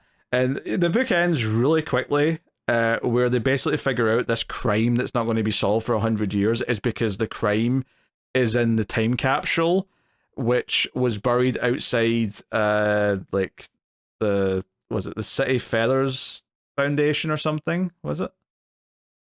Oh, the City Feathers buried it. Yeah, so it's outside their building, the Foundation building. And there's a little editor's note here saying, check page 1, panel 1. So I went back and checked it. And sure enough, it's a shot of the Wayne Foundation building, and there's a little plot that's just been dug up. But it's not, like, I was expecting more of an Easter egg that was going to be like, oh, now I see it. It's really just, technically it's there, but it's not that impressive. So yeah, there's basically just a note inside the time capsule saying, ha ha ha, citizens of 2085, I have stolen these objects from Batman and Superman and put them in here. This is IQ, blah blah blah, and that's all it is. Honestly, the reason behind this is does feel a bit rushed. IQ felt like all of a sudden we're dealing with this character. The outsider stuff felt kind of wacky. Needless to say, while it was kind of funny to learn that they ever did this, I don't like the idea that there's an evil persona inside Alfred that can be woken up. Right? Don't like that as an idea. So I'm glad this is. It's curious finding out about it in hindsight now, but I'm kind of glad this went away and I never heard of it until I read this issue. I'm kind of okay with that. The very final bit of the book, which is just a couple of panels, is them visiting Alfred, who's lying in bed recovering. And Halo kisses him and says, "Oh, you're in a way, you're the first outsider." And he's like, "Oh, thank you, Miss Halo." And he just kind of like has a question mark and a speech bubble because he doesn't know what happened. I don't know if it's implying that he never knows what happens when this transition takes place. If it's something where he never remembers it, so he just thinks he's blacked out for a while. He's like, "Why am I so exhausted?" It's very Gilligan. Yeah, it's very Gilligan's Island. It's very funny. So did I like this issue? I mean, I liked it in the sense that it was kind of fun discovering this weird stuff that has happened in comics. But it definitely was like didn't do anything with the characters because it wasn't one of the main ongoing series, so there was no advancement in any of the relationships or anything like that. It was kind of fun having Superman pop in as a guest star, but ultimately it's kind of just like an okay, like, it's an annual. Like, I mean, to go back to what I was saying earlier on about other annuals, it feels like an annual. It feels like a one-shot story that's just kind of okay to decent, has a couple of fun moments. There is some fun action in the Batcave with the transmutant stuff and whatnot, but that's kind of it. It's more of a curiosity from the past than it is a good story, I would say. So I'll probably just slap it with a 6 this issue, which is definitely weaker than all of the main books issues have been for a long time. Because I've been really enjoying the series, so I'm excited to get back to it with issue 24 next time I do the series. So that'll take us on to the final part of the show, everyone, where we pick our favourite things of the week, favourite panel/moment, favourite cover, favourite art, and of course top 5 books. And I guess we're just combining the 2 weeks together, because I mean it's just weird if otherwise. So, what was your panel/moment, Matt? Yeah, so in the sake of brevity, there's a couple in Absolute Wonder Woman, but I'm gonna go with Martian Manhunter, and it's gonna be them in the cop car, and him saying, about them being partners across time and space, kind of vibe. That gave me a good reaction. Sure. I think I might be going from the same issue. I'm just scanning the other ones to see if anything else stuck out to me. There's a few things in Green Lantern Dark that I could have picked actually, but I think I'm going to go with Absolute Martian Manhunter as well. I'm going to go with when the shooter gets shot in the head, and you get that all the thoughts leaving his brain in that Martian Manhunter power, like color style. I was into that. Cover of the week. What do you got? Because I've not looked. So the Absolutes again are absolutely killing it. There's a Christian Ward Absolute Martian Manhunter that it's doing some swirly stuff, right, with the Martian Manhunter character, and then John Jones looks all regular with the the red and the reddish hair making up the background. And there's also a Riley Rosmo, which I usually don't go for, but he tends to do pretty good with Martian Manhunter. There was a Superman from Superman 25 that looks like a freeze breath like mail away ad. I thought it was really clever and funny. But my pick's gonna be from Absolute Wonder Woman, and it is the Declan Shelby variant. And it's got, it's got her tattooed arm and her face, and then she's holding up the Buster Sword at the opposite angle, and it frames her face so well. And it kind of hits that warrior vibe that we're going for. So yeah, that's mine. Yeah, that one definitely caught my eye. I'm just kind of skimming the covers just now. I mean, the main Green Lantern cover I think is pretty solid. It's nice and simple. Just the colors contrasting looks really nice. The books from this week, because they're annuals, don't I think really have variants, if I'm right in saying that. Oh, I mean, if anything from this week, the Long Halloween has a Ivy cover that I quite like, but that should shock nobody. Yeah, I think that's fair. Yeah, it's kind of boring. I'm almost tempted to say the same cover you did. Just because I feel like that's the one that's sticking out to me. Actually, I quite like the variant for Green Lantern Dark, actually, by Nimit Malavia. Which has got like the Green Lantern hovering above her head, and there's lots of like butterflies, which obviously are kind of representing the villain. But it's good. Simple style. I'm actually picking the same cover as you, but I want to shout that one out. So there you go. Cool. All right, art of the week. Yep. This one's tough because we got Xermanico, right? We got Absolute Wonder Woman artist. We got Absolute Martian Manhunter. We got a Travis Moore. We got Werther Dell'Edera for Green Lantern Dark. I just have to think, because of the scope of what we're seeing and just how different it is, I'm going to go with Absolute Martian Manhunter. That's a fair pick. What else did I like? Because I like that, obviously. Xermanico was good in Green Lantern. Travis Moore was pretty solid on Green Lantern, Justice League Unlimited, sorry. Green Lantern Dark obviously has a very distinct style that looks really good. Having said that, though, I think I'm picking the same thing. It's just so inventive, and even though the drawing style isn't always to my taste, like it's just so fun with the way it uses its art and how it helps tell the story. Is so unique compared to a lot of the other stuff that we looked at this week. I think I have to go with that, but yeah. All right. Top 5 books, Matt.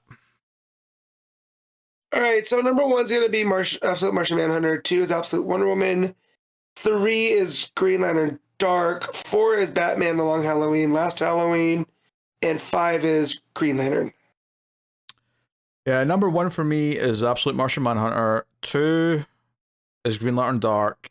3 is Absolute Wonder Woman. 4.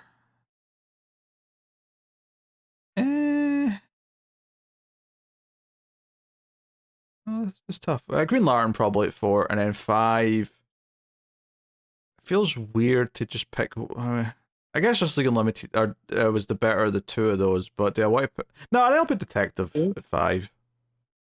I'll put Detective at 5. Tough choice this week though. All right, so I'll tell you what's coming next week from DC Comics. So coming up, we have Absolute Superman issue 7, Absolute Green Lantern issue 2, Poison Ivy 23, Batgirl issue 7.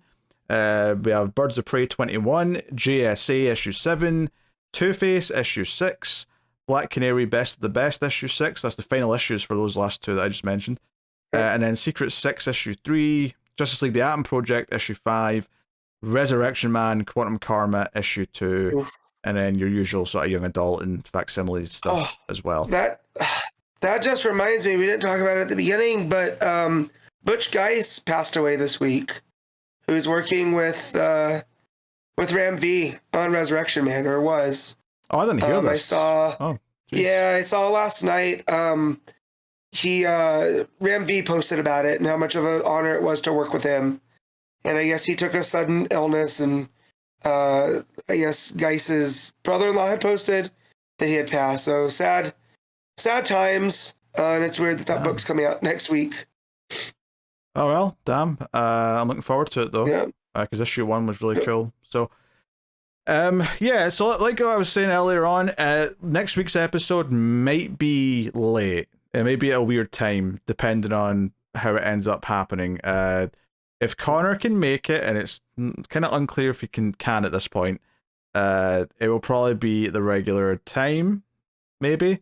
If not, and we have to wait until Matt can do it, then me and Matt might not record it until like the Monday, or something like that. Yeah. So it'll be late. But because we just had to skip a week, I think we're pretty determined to not skip a week. So we'll have it for you at some point, even if it is a bit late. It just so happens that Matt is away for most of a week right after he got sick.